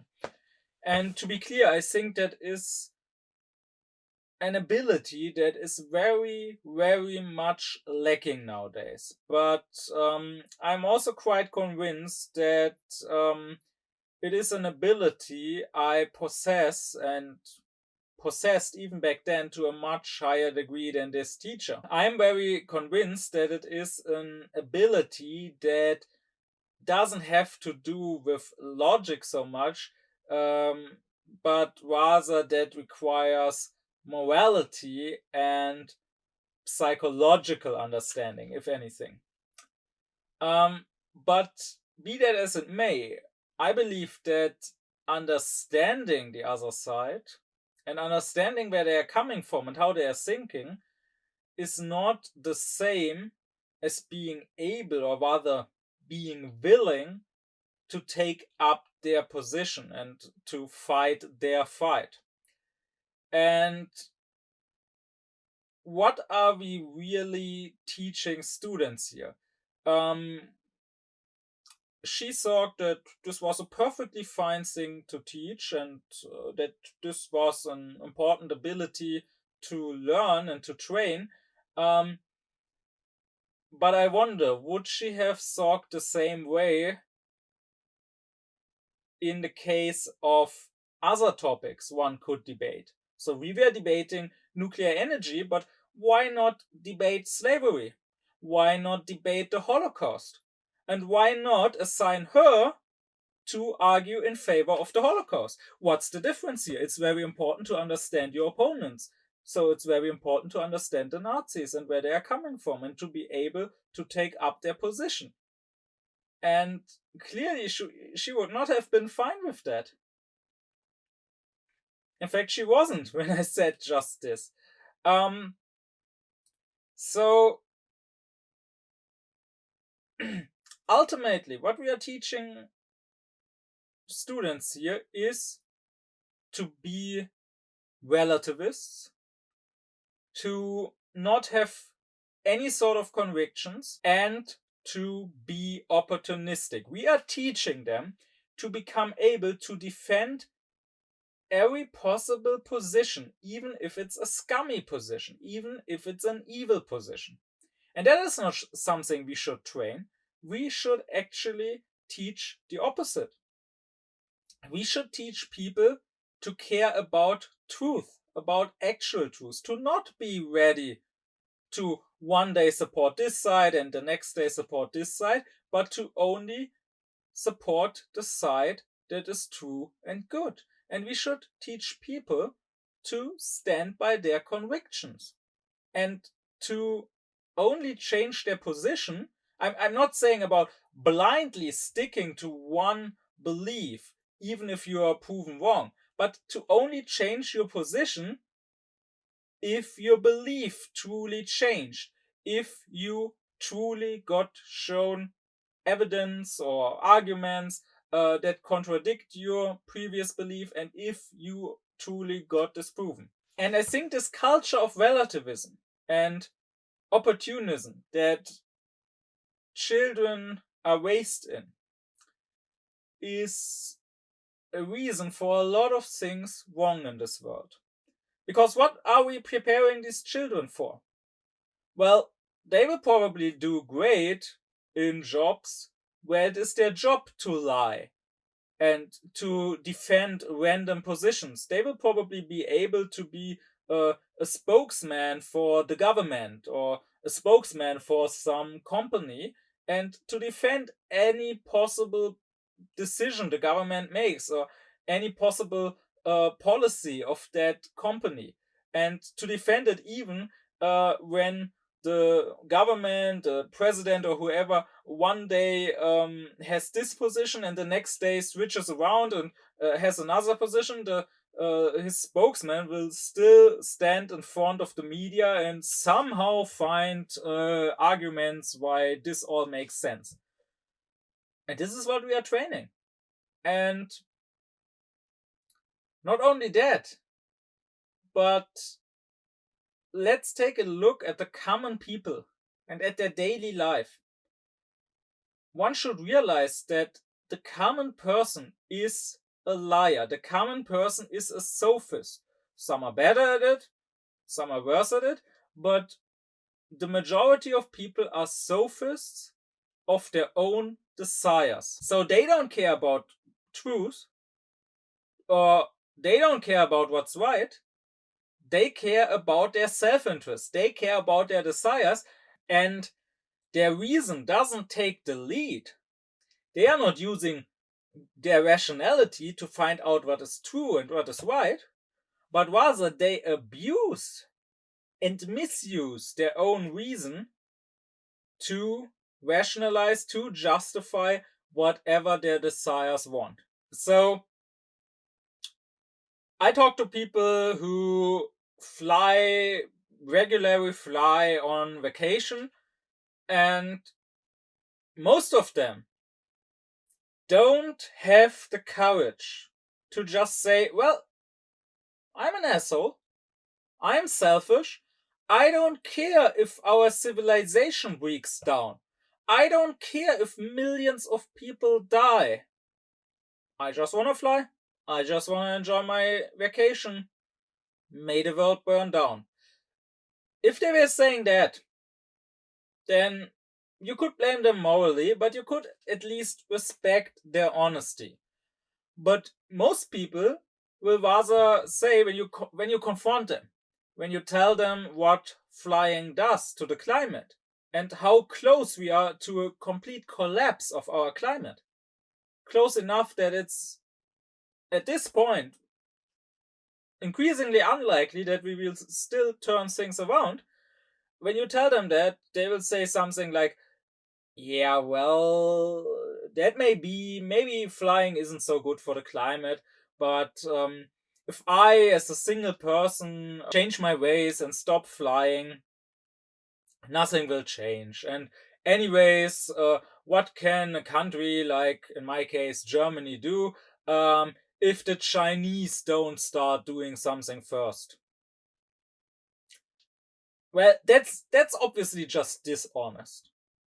That's not the words of someone who cares about truth and who truly believes in what they are saying. Those are just the words of someone who wants to fly and still wants to have a good conscience while doing so. Wants of someone who wants to keep his conscience silent.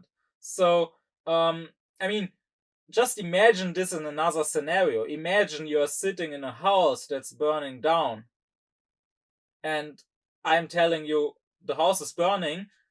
Go grab a bucket and throw water into the flames.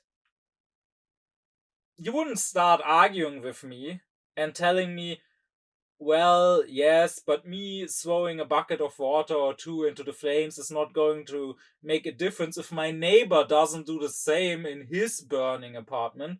You would start throwing water into the flames. You would start panicking and doing as much as you can. And you would bang the walls and scream at your neighbor to do the same at the same time. But you wouldn't wait for him to start. And that's what we should do, of course. I mean, as long as, for example, Germany points at China, and of course other countries do the same, what stops China from pointing at us and saying we should start first? Well, everyone should start first. And maybe if someone did actually start, others would follow. But this is the result of the way we raised people. We raised them to be able to rationalize what isn't rational. And ultimately, this is not the way to raise mature citizens of a republic. This is the way to raise subjects of despotism. Because if some despot should rise to power, people with firm convictions would resist. But people who have been trained to be sophists, who have been trained in this sort of dialectic, they would justify it. And not so much towards others, but towards themselves. They would justify it to keep their own conscience silent when they are supporting this despotism. And that is something that can be observed. That is something that happens in all the despotic states. That is something that happened, for example, when the Nazis rose to power. And this is why someone like Hannah Arendt, who had lived in Germany and who had to flee when the Nazis rose to power,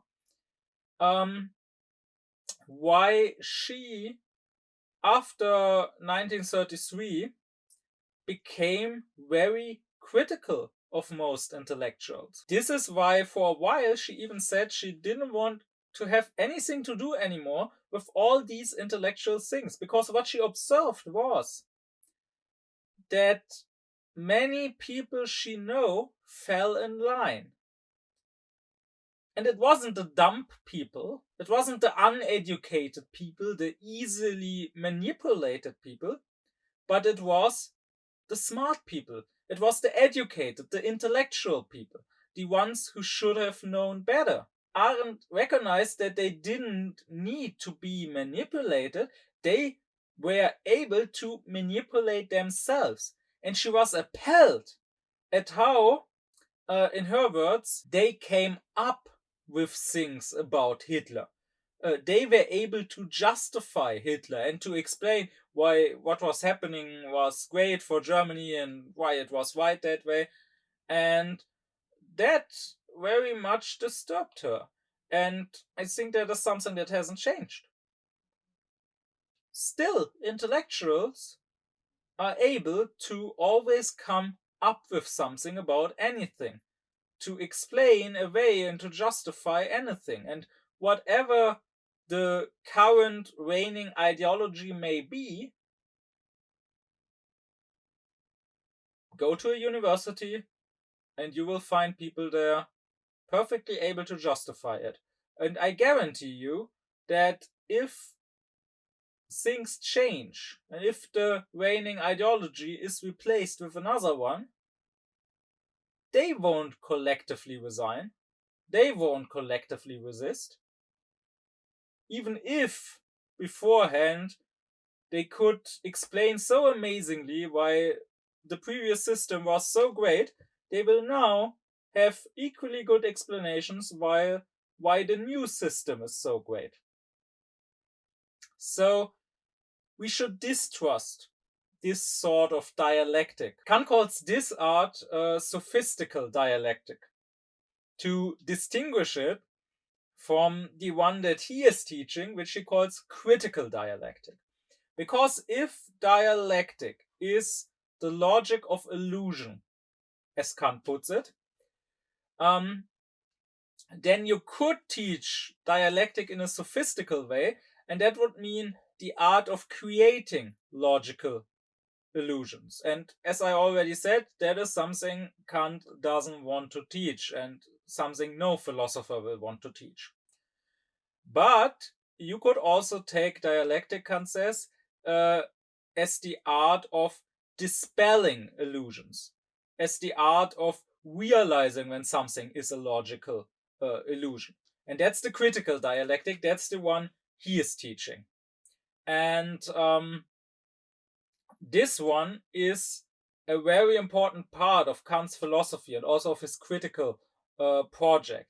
I will, at later stages and later lectures, I will talk further about this kind of dialectic, because Kant found that our reason itself is dialectical in certain circumstances. So there are certain arguments that appear to be logical and that appear to prove something, while not actually proving it.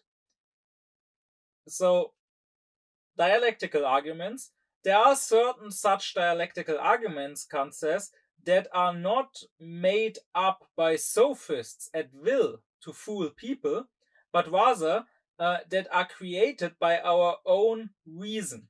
And certain dialectical arguments that we will necessarily come up with and fall for by ourselves when thinking about certain topics like God or freedom or whatever. And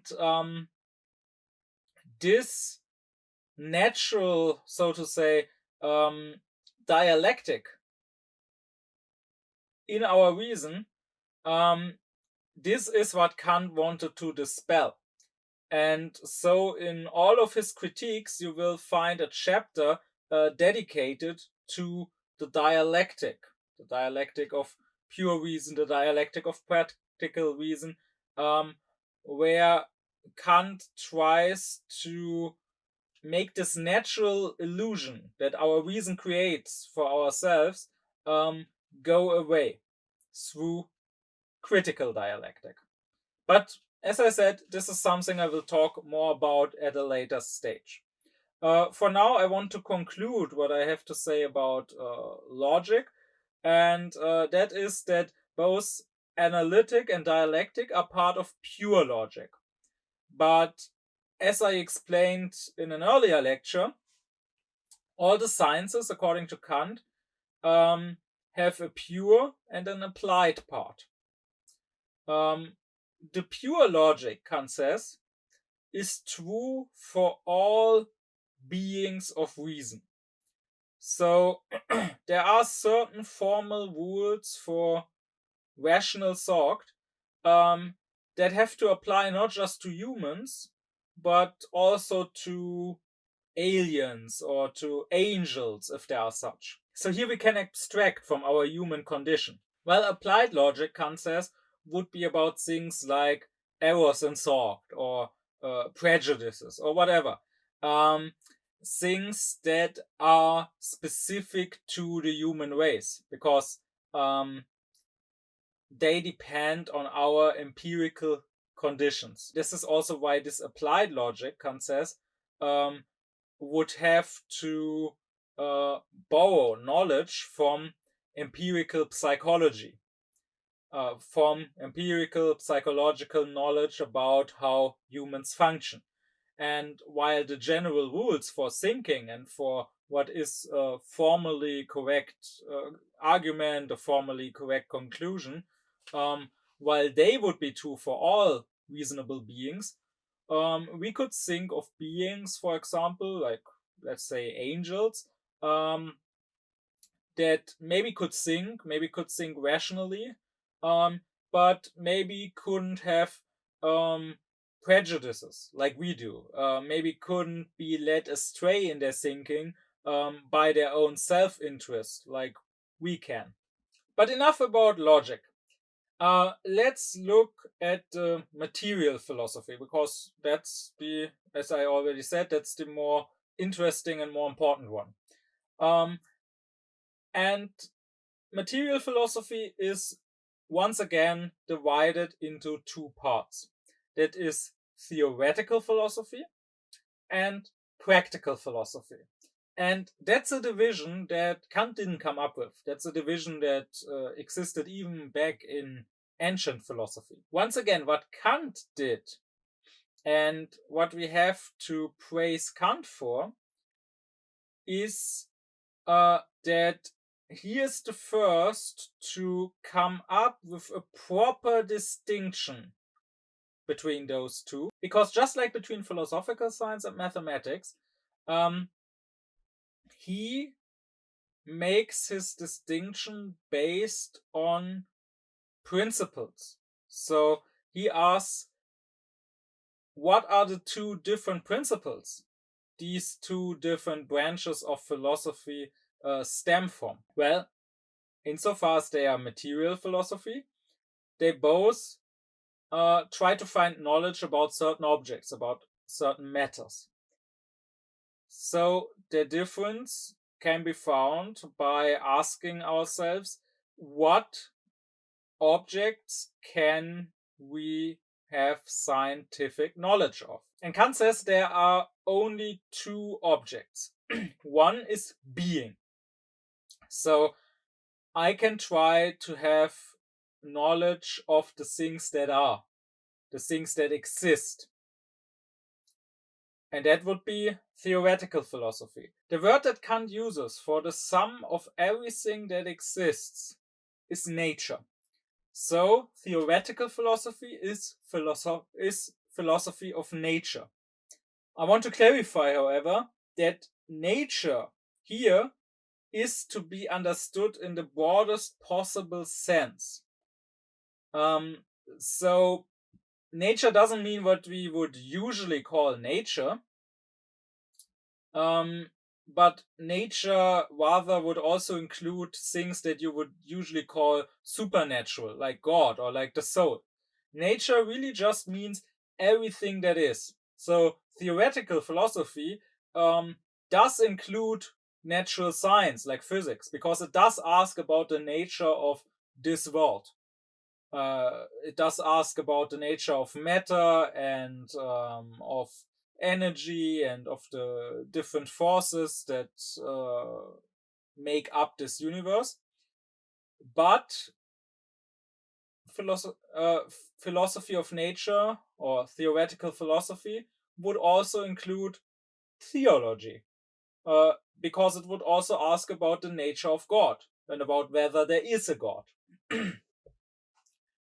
Well, the other thing we can try to know something about, apart from that which exists, Kant says, is freedom, our free actions. That may bring something into existence, but that don't exist yet, but that could exist. And that is practical philosophy. Practical philosophy, according to Kant, is philosophy of freedom. Now, here too, I want to clarify something, and that is that, of course, practical philosophy is still a theoretical endeavor because it's a science, and science as such is about theory. It's about knowing things. So, by practical philosophy, Kant doesn't mean going outside and acting in a certain way, maybe in a philosophical way, acting like a philosopher, maybe acting wise, or whatever should be meant by that. That is, of course, important, and that will come up again when I talk about philosophy in the world sense of the word. But that's not practical philosophy. That could be called practicing philosophy, or that could be called philosophical practice. But it is not practical philosophy. Practical philosophy is science dealing with freedom, so dealing with free actions, but it's not actually doing those actions. It is so far removed from that, actually, that I might mention Fichte's definition of philosophy. Fichte says that philosophy, doesn't matter if it's practical or theoretical philosophy could be defined as not living, while life could be defined as not philosophizing. Because Fichte says, when you are doing philosophy, life is on hold, so to speak. You are stopping life, and now you are reflecting about life. You are going on some meta level and thinking about life. And then when you are doing life, when you are acting, when you are going about your daily life, and this is true for the philosopher as much as for the regular person, you are not doing philosophy. You are not reflecting on all these things. You are just doing them. So in this way, Fichte says philosophy and life are polar opposites. And that is true for practical philosophy too. But now, let's consider that all science, as I explained in a previous lecture, all science deals with laws. So then, if theoretical science is about being, then it deals with the laws of being, the laws of nature, the laws according to which things exist, and the laws according to which things have to exist in this particular way. That's why natural science is a part of theoretical philosophy to Kant.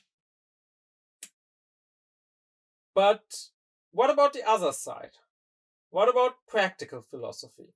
Practical philosophy then would mean dealing with the laws of freedom. But what is that supposed to mean? What are the laws of freedom?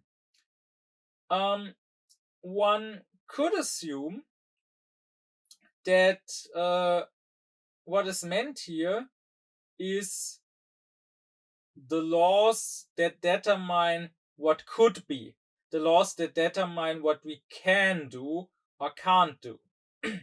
But that's not practical philosophy. That belongs to theoretical philosophy. Because that's just the laws of nature. Like when I say human beings can walk, but they can't fly. Well, how do I know that? I'm talking about something that is. I am saying the human is this way. He has legs, but he doesn't have wings, so he can't fly. So this is a question that natural science could answer. Natural science can tell us that human beings can't fly. So that is part of theoretical philosophy. And whenever you ask am I or are you able to do this or to do that? I mean, the very question involves being. Are you able to do that? So I'm asking how things are. Well then, one could also assume that laws of freedom means the laws according to which we actually act. So the laws that determine our free actions. But if there are such laws, then those actions aren't free. Remember what I said at an earlier point about laws. Knowing a law means being able to predict. If B follows when A happens, according to a law and not just randomly, then it means whenever A happens, I can predict B happening. And if such predictions are possible for the actions of human beings, well, then those actions aren't free. Then those laws, again, wouldn't be laws of freedom, they would again be laws of being. Which is why, I might remark at this point, whenever we tried or still try to look at the actions of human beings through the lens of being, through the lens of theoretical philosophy, and whenever we try to have knowledge of the actions humans take, which isn't just historical knowledge, because of course if humans have free will, if they could act in this way or in that way, it would still be possible to for a scholar to observe what they decide to do and to then have historical knowledge of what they did do.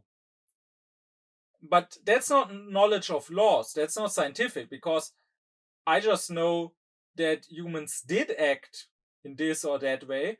I don't know that they had to act in this way. But whenever we try to have scientific knowledge of human behavior, and whenever we try to have this theoretical knowledge that finds laws according to which humans behave, laws which would allow us to predict human behavior, which would allow us to predict the actions humans take, we have to come to the conclusion, or rather we have to already start from the premise that human beings are not free. And I mean, that's the position of the materialists. The materialists say that matter, so being, the way things are, determines how people act. Now, there are all kinds of materialisms.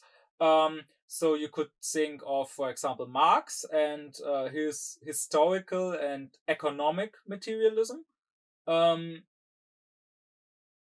theory being that history is not the product of freedom and of the free decisions humans make, but rather history is the product of the economic conditions under which humans live, and the economic conditions of a society make it necessary for humans to behave in a certain way, and for that society and for further history to develop in a certain way. Or think of the materialism of our days neuroscience and of the research that is done into the human brain nowadays, where the materialists will tell you that whatever action you take is not your free decision, but rather is the product of certain things happening in your brain, of certain chemical processes happening in the realm of being, in the realm of nature. And therefore, your actions, no matter which materialism we go with, would themselves be part of nature, be part of being. And you acting in a certain way would be equally necessary as an object falling down when I let go of it from my hand. So, if there is no free will, and I will talk about this topic at a later point because Kant has a lot to say about freedom. But if there is no free will, and if we can predict human behavior according to laws of being, then that would just mean that there is no such thing as practical philosophy. If there is no freedom, there are no laws of freedom. You can't talk about freedom, or I mean, you can talk about it, but it's just empty talk then, because you're talking about something which doesn't exist, and therefore philosophy would only have one branch. So, what then is a law of freedom? It can't be a law determining what we can do. It can't be a law determining what we actually do. Kant says it can only be a law determining what we ought to do. So, practical philosophy is not about how we actually make use of our freedom. It is about how we should make use of our freedom. It is about our duty. And that means that practical philosophy is moral philosophy, because that's exactly what morality is. It is the teaching of our duties, the teaching of how we ought to behave, not how we do behave. If we already did behave morally, then we wouldn't need morality telling us how to behave, but how we ought to behave. So, practical philosophy is moral philosophy. That in itself is not a new statement. As I said before, even in antiquity, you had practical philosophy, and morality or ethics was always considered part of practical philosophy. However, there used to also be other parts. People would consider politics part of practical philosophy, or they would consider the quest for happiness, the question, what is a happy life? How should I live in order to become happy? They would consider that part of practical philosophy. They would even consider economics, or the question how to lead a healthy life, part of practical philosophy. And Kant kind of jokes about this and asks these sort of people, well, why don't you include the various trades and craftsmanships into practical philosophy as well? Because to these unsystematic people, anything that has to do with acting, with doing something in some sort of way, is practical. But if you think about this, most of these things do in fact belong to the domain of theoretical philosophy. If I ask, how do I lead a healthy life? That's a theoretical question. Because I'm asking for the laws of nature according to which health can be brought about or ruined. If I ask, what do I have to do to thrive economically, whether it's me personally or whether it's the whole country, then again, I'm asking for the laws of nature. So all of this belongs to theoretical philosophy. It is knowledge that helps us acting. It is knowledge that we need when acting. But in itself, it is not practical. It is theoretical. So the only real practical philosophy is moral philosophy, Kant would say. Kant, for example, famously says that a good physician who knows how to create a medicine to cure someone who is afflicted with some illness is not different, as far as his knowledge is concerned, is not different from a good poisoner who knows how to create a poison to kill somebody. Both have theoretical knowledge of the laws of nature. They have knowledge about the body, about certain substances, maybe certain plants, and about how the body will react to them, about which benefit the body and which poison and harm the body. And so the question, how do I create medicine and how do I create poison, are theoretical questions. And only the one question, what should I do? Should I use my knowledge to create a poison and murder somebody? Or is that actually forbidden? Is that not how I should use my freedom? Should I rather use my knowledge to help somebody and to heal somebody from an illness? Only that question is practical. And it can't be overstated how important that distinction is. Kant is the one who brought immense clarity into philosophy and into the discussion of morality by really distinguishing between is and ought, between the realm of being and the realm of what should be. Philosophers before him didn't so clearly distinguish that always. And unfortunately, that distinction hasn't been picked up by everyone after him. By some people, like Fichte. But even now, in so-called philosophy, and even more so, of course, outside of it, you will find that people struggle a lot with this difference. And that is what harms lots of discussions of morality. What makes lots of discussions of morality so pointless. Because people, and it is the more true, the more unaufkläred they are, people have such difficulty when you talk about their duty, when you talk about what ought to be, to not fall back into what is. So very often I have made the experience that I was talking about morality, I was talking about what we should do, and people answered to me either, well, but that isn't happening,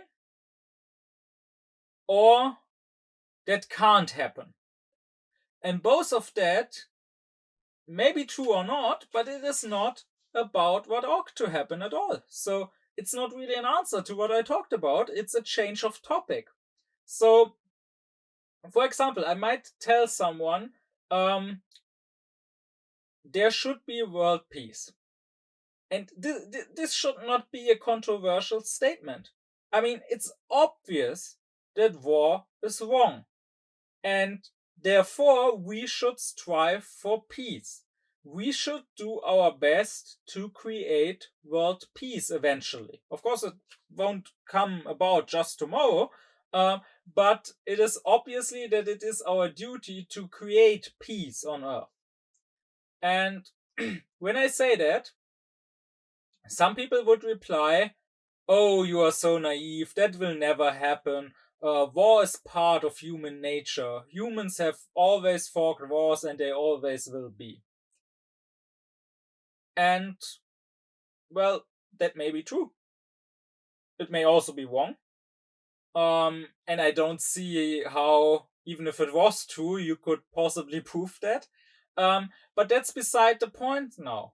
I don't want to discuss that question. Maybe war is part of human nature and humans will always fight wars. Yes. But it doesn't change the fact that it is wrong. That doesn't change the fact that we shouldn't do that. And it doesn't suddenly become okay or good or moral just because we always do that and just because our nature compels us to do it. If humans by nature will always fight wars, that doesn't mean that we no longer have a moral obligation to stop wars. It just means that we are evil because we are not meeting our moral obligation. That could be. Maybe humanity is rotten to its core and necessarily evil, but in that case, that wouldn't give us permission to have a clear conscience. Quite the opposite.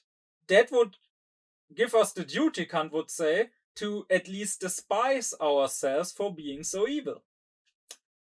Or, that is the second reaction, I might talk about our duties. I might say, for example, well, there are refugees trying to get here, trying to get to Europe, droning at sea. That is not something that should happen. We have a moral obligation to save those people and to not just let them die. Or I might say, well, there are despotic states. Let's take China, for example, states that oppress their own people, states that commit many, many unspeakable crimes. We should not trade with these states. We should not support them. We should not strengthen them by giving them money. We should not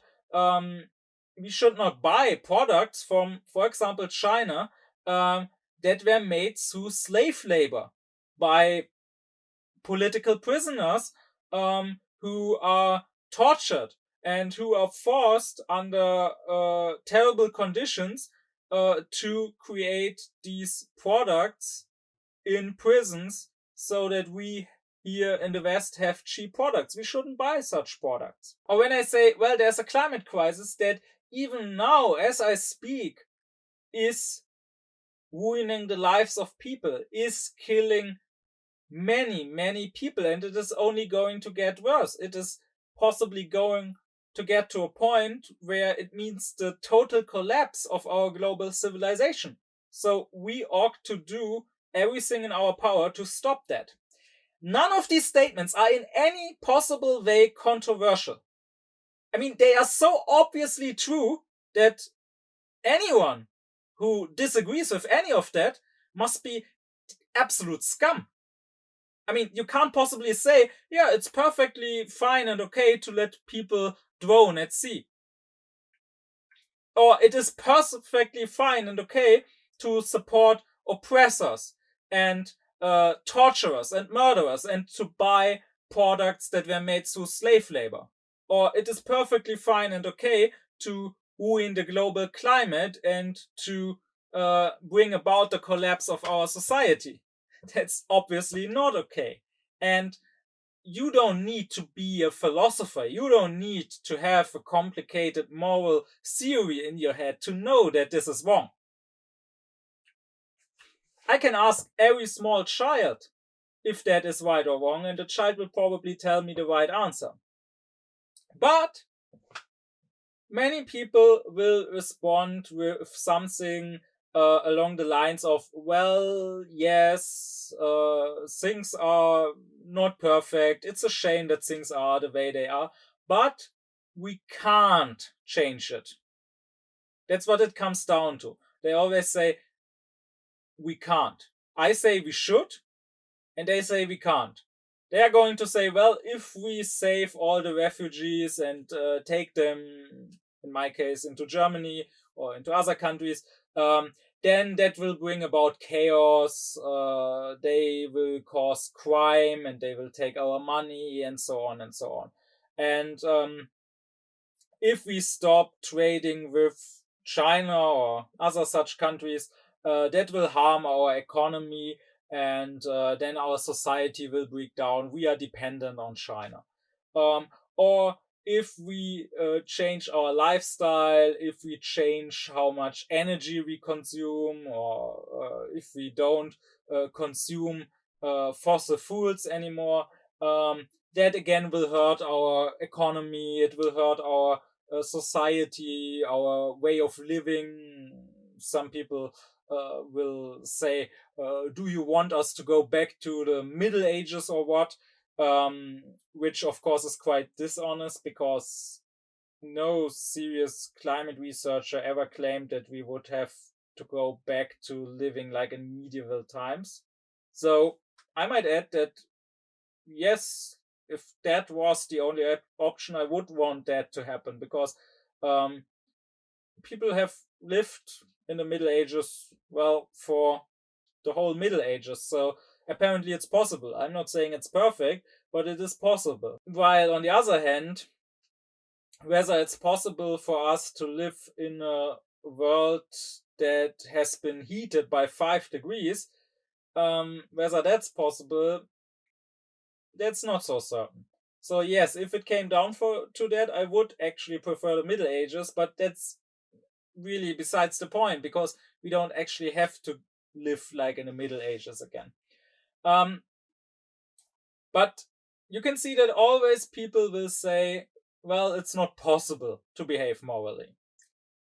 And now imagine for a second that this kind of argument was used in other circumstances. Imagine you're walking down the street with a friend and you are witnessing an accident, and now someone is lying on the street, bleeding, and is about to die from injuries. And imagine saying to your friend, we ought to help. We ought to call an ambulance. And imagine your friend replying, oh, no one is helping. Look around. You're so naive. All these bystanders here, they saw it and no one is doing anything. Well, that might be true. No one is doing anything, but that doesn't change the fact that we should be doing something. And the fact that so far no one else has done anything, and that maybe no one else is going to do anything, doesn't absolve us of our duty. And now, as for what we can and can't do, imagine someone is afflicted with a deadly illness. And imagine telling physicians that they should save that person's life, that they should cure that illness. And imagine their only answer was, we can't. It's not possible. There is no medicine for this illness. Now, maybe that's true for the present. Maybe at present there is no cure known to man that can help a person with this particular illness. But still, our duty would remain the same. Our duty would be to help that person and to possibly save his life. So, if we don't know how, that would just mean we now have the duty to find out. So, physicians should now go to, they should now go do research, they should now go to the laboratory, and they should now try to create a cure for this illness. And maybe that won't happen so fast. Maybe that person will die before the cure is ready. Maybe it will take years, maybe it will take decades or even longer. But still, we have the duty to do something. And if we are just going to stand around and say, well, we can't, we don't have the means to do anything, then we will never be able to do something. Then people will always die from this illness. When, on the other hand, we were to say, well, right now we can't, but still we know that we should help, so let's try to find out a way to help, then and only then will we maybe one day find a cure or a vaccine or whatever to help people, to help find that illness. And the same is true in the examples I gave. Of course, we can't just save the climate in a day. No one is saying that. But that's no reason to not save it at all. that's no reason to keep waiting and waiting and doing nothing. Quite the opposite, that's a reason to start today. Because we know it will take more than one day, so we know that even if we wait just one more day, that's one more day lost, and it's already going to take quite enough time. And likewise, no one is claiming, of course, that we can just cut all ties with China from one day to the other. But if we realize that it is our duty to cut those ties, to no longer profit from slave labor, then we could start changing our economy. Then we could start growing more and more independent from such countries as China. But if we dismiss our duty right away, simply by stating, well, it can't be done, then of course it will never be done. And this shows how dishonest people talking like that are. They are not interested in truth. And the answers they are giving, the arguments they are giving, are not given in good faith. They are given to justify their own immoral behavior, and that's everything. Because they don't care about what is right, they only care about their selfish interests. They want to keep going the way they've always kept going. And now they want to justify it, and through these justifications, they want to shut up their own conscience. And funnily enough, by doing so, they indirectly admit that I am right with claiming that this and that is their moral duty. And that deep down, they know that I'm right. Deep down, their own conscience is telling them that I'm right. Because if that wasn't the case, they wouldn't have to make up excuses why they are not doing their moral duty. They would just say, well, this isn't my moral duty. I am talking about what ought to happen. And if you truly disagree with me on that, you will also stay in the realm of ought. You will talk about what ought to happen. You will either say, well, there is no moral duty. There is no such thing as something that should happen. There's only things we want to happen.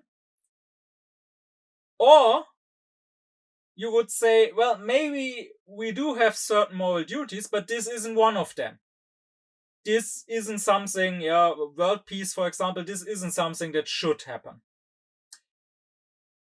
When you don't answer with a should or a shouldn't, in a case where I clearly talked about a should and nothing else, but when you rather answer with an is or can't be, you are indirectly admitting that what I'm saying should indeed be. You just don't want it to be, so you are trying to excusing yourself by saying, well, it isn't happening or it can't happen. And I'm also mentioning this because it ties back to what I talked about earlier when I talked about sophistic dialectic. That's exactly what I meant. And that's what, if you ask me, we are teaching children at school. That's what we are training students to do. People are rationalizing their own behavior, even if that behavior isn't rational, but rather is just guided by their own desires and by their own selfish interests. And we teach them to be able to do that. We teach them to become people who don't care one bit about truth and to just use what reason they have to come up with excuses for behavior that actually can't be and shouldn't be excused. So my advice at this point is, don't be fooled. when it comes to morality, when it comes to moral debates, be very, very mindful whether somebody is talking about an ought, what ought to be, or whether somebody is talking about an is, what is. And be mindful of when they switch between those two realms, because those two realms are separate. They are not connected. Whatever is, whatever exists, however this world is shaped, doesn't affect, not even in the slightest, whatever may or may not be our moral duty, however we should or shouldn't use our freedom. And once you learn to tell these two apart, it takes a bit of training and getting used to it. But once you learn that, you will see how often people, and often it doesn't even happen on purpose, but it happens unconsciously, how often people jump between those two. So I'm telling you, don't be fooled by that. And don't let others fool you. But even more importantly, don't let yourself fool yourself. But with that, my remark is done. And I want to wrap up this lecture by talking about one more thing. Because there's one more part in philosophy, according to Kant. However, this part isn't really its own proper branch of philosophy. It is just a bridge. Because I talked about this in a previous lecture. When you have two things, two areas that are completely different in nature, completely disconnected, like pure science with its a priori knowledge and applied science with its a posteriori knowledge, so reason and experience, then they are like oil and water. They won't mix, they won't connect. So in order to connect them, Kant says, you need a sort of bridge that can connect with both of them, that in part is related to both of them, and that allows to go from one into the other. And that is also true here when it comes to theoretical and practical philosophy. We now have two completely different realms, the realm of being and the realm of freedom, of duty. And I mean, I just stressed about how they are different and how we shouldn't just mix them up. But of course, there needs to be some sort of connection, because moral law shouldn't just be an empty law that is somewhere up there. We ought to apply it in this world of being. We ought to shape this world of being according to what ought to be. So the moral law, which in itself is only an ideal, should become real. And that is what morality is about. We have to realize this moral law. But in order for that to be possible, freedom must be able to act in and to shape being. So there must be a connection of sorts. And that is why Kant is asking, well, what could be the bridge? What could be something that, some concept that both is connected to being and connected to freedom? And the answer Kant gives is the concept of Zweck or Zweckmäßigkeit. And that's a German word that maybe can't be translated perfectly, but it means something. So Zweck means something like purpose. So if I say was ist der Zweck eines Autos? Sein Zweck ist, damit herumzufahren. That would mean in English, what is the purpose of a car? Its purpose is to drive around with it. Or you could translate Zweck as end, but not end as in something ending, something stopping, like the end of my lecture is near. That would just be Ende in German. But rather end as in to what end are you doing this?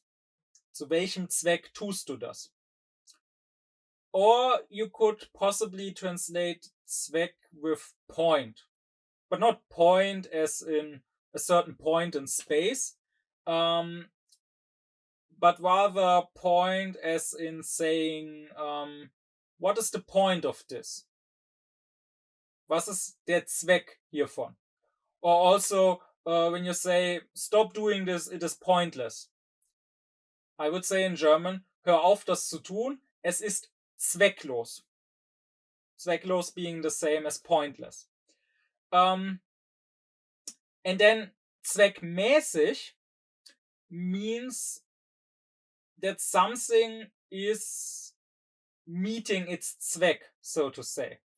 So if we translate Zweck by purpose, and I think that's maybe the translation that gets closest to the meaning of Zweck, then Zweckmäßigkeit would be purposiveness. So if I say, for example, that a knife is zweckmäßig, well, what is its Zweck? What is its purpose? The knife is meant to cut things. So if the knife is sharp, it is meeting its Zweck, so it is zweckmäßig for cutting things. If the knife was dull, or if I didn't have a knife, but I just had a spoon and I was cutting my bread with a spoon, that would not really be zweckmäßig. Because that would not really be fitting to meeting the Zweck, to meeting the point I have. So then, purposiveness to Kant is something that is somewhat between nature and freedom, because here I have a thing that is. Let's stick with the knife. The knife is. The knife exists. So it belongs in the realm of nature, in the realm of theoretical philosophy. But it isn't just the way it happens to be according to some blind law of nature, but rather it is, if it is purposive, it is the way it ought to be. The knife ought to be sharp in order to fulfill its purpose and cut. So that is why, to Kant, this concept of purposiveness can form sort of a bridge between those two realms. And to him, this concept is important mainly in two areas. And both of this he deals with in his critique of the power of judgment. First, you have organic life, organisms. And second, you have the beautiful, like the beautiful artwork. Because both have a certain purposiveness. You could maybe say that the organic life form belongs more into the realm of being. It is something that is, but it is being that seems to have freedom inside of it, so to speak, because it seems to be designed according to a plan. And by this, Kant is not saying that creationism is true. He's not saying that the organic being actually has to come through intelligent design, that there actually has to be a God who designed it to meet a certain purpose. He's just saying that it seems to be. Like, we can't help ourselves. When we look at organic life, it doesn't seem random. It seems like it was created according to a certain purpose. And on the other hand, if you think of a beautiful piece of art,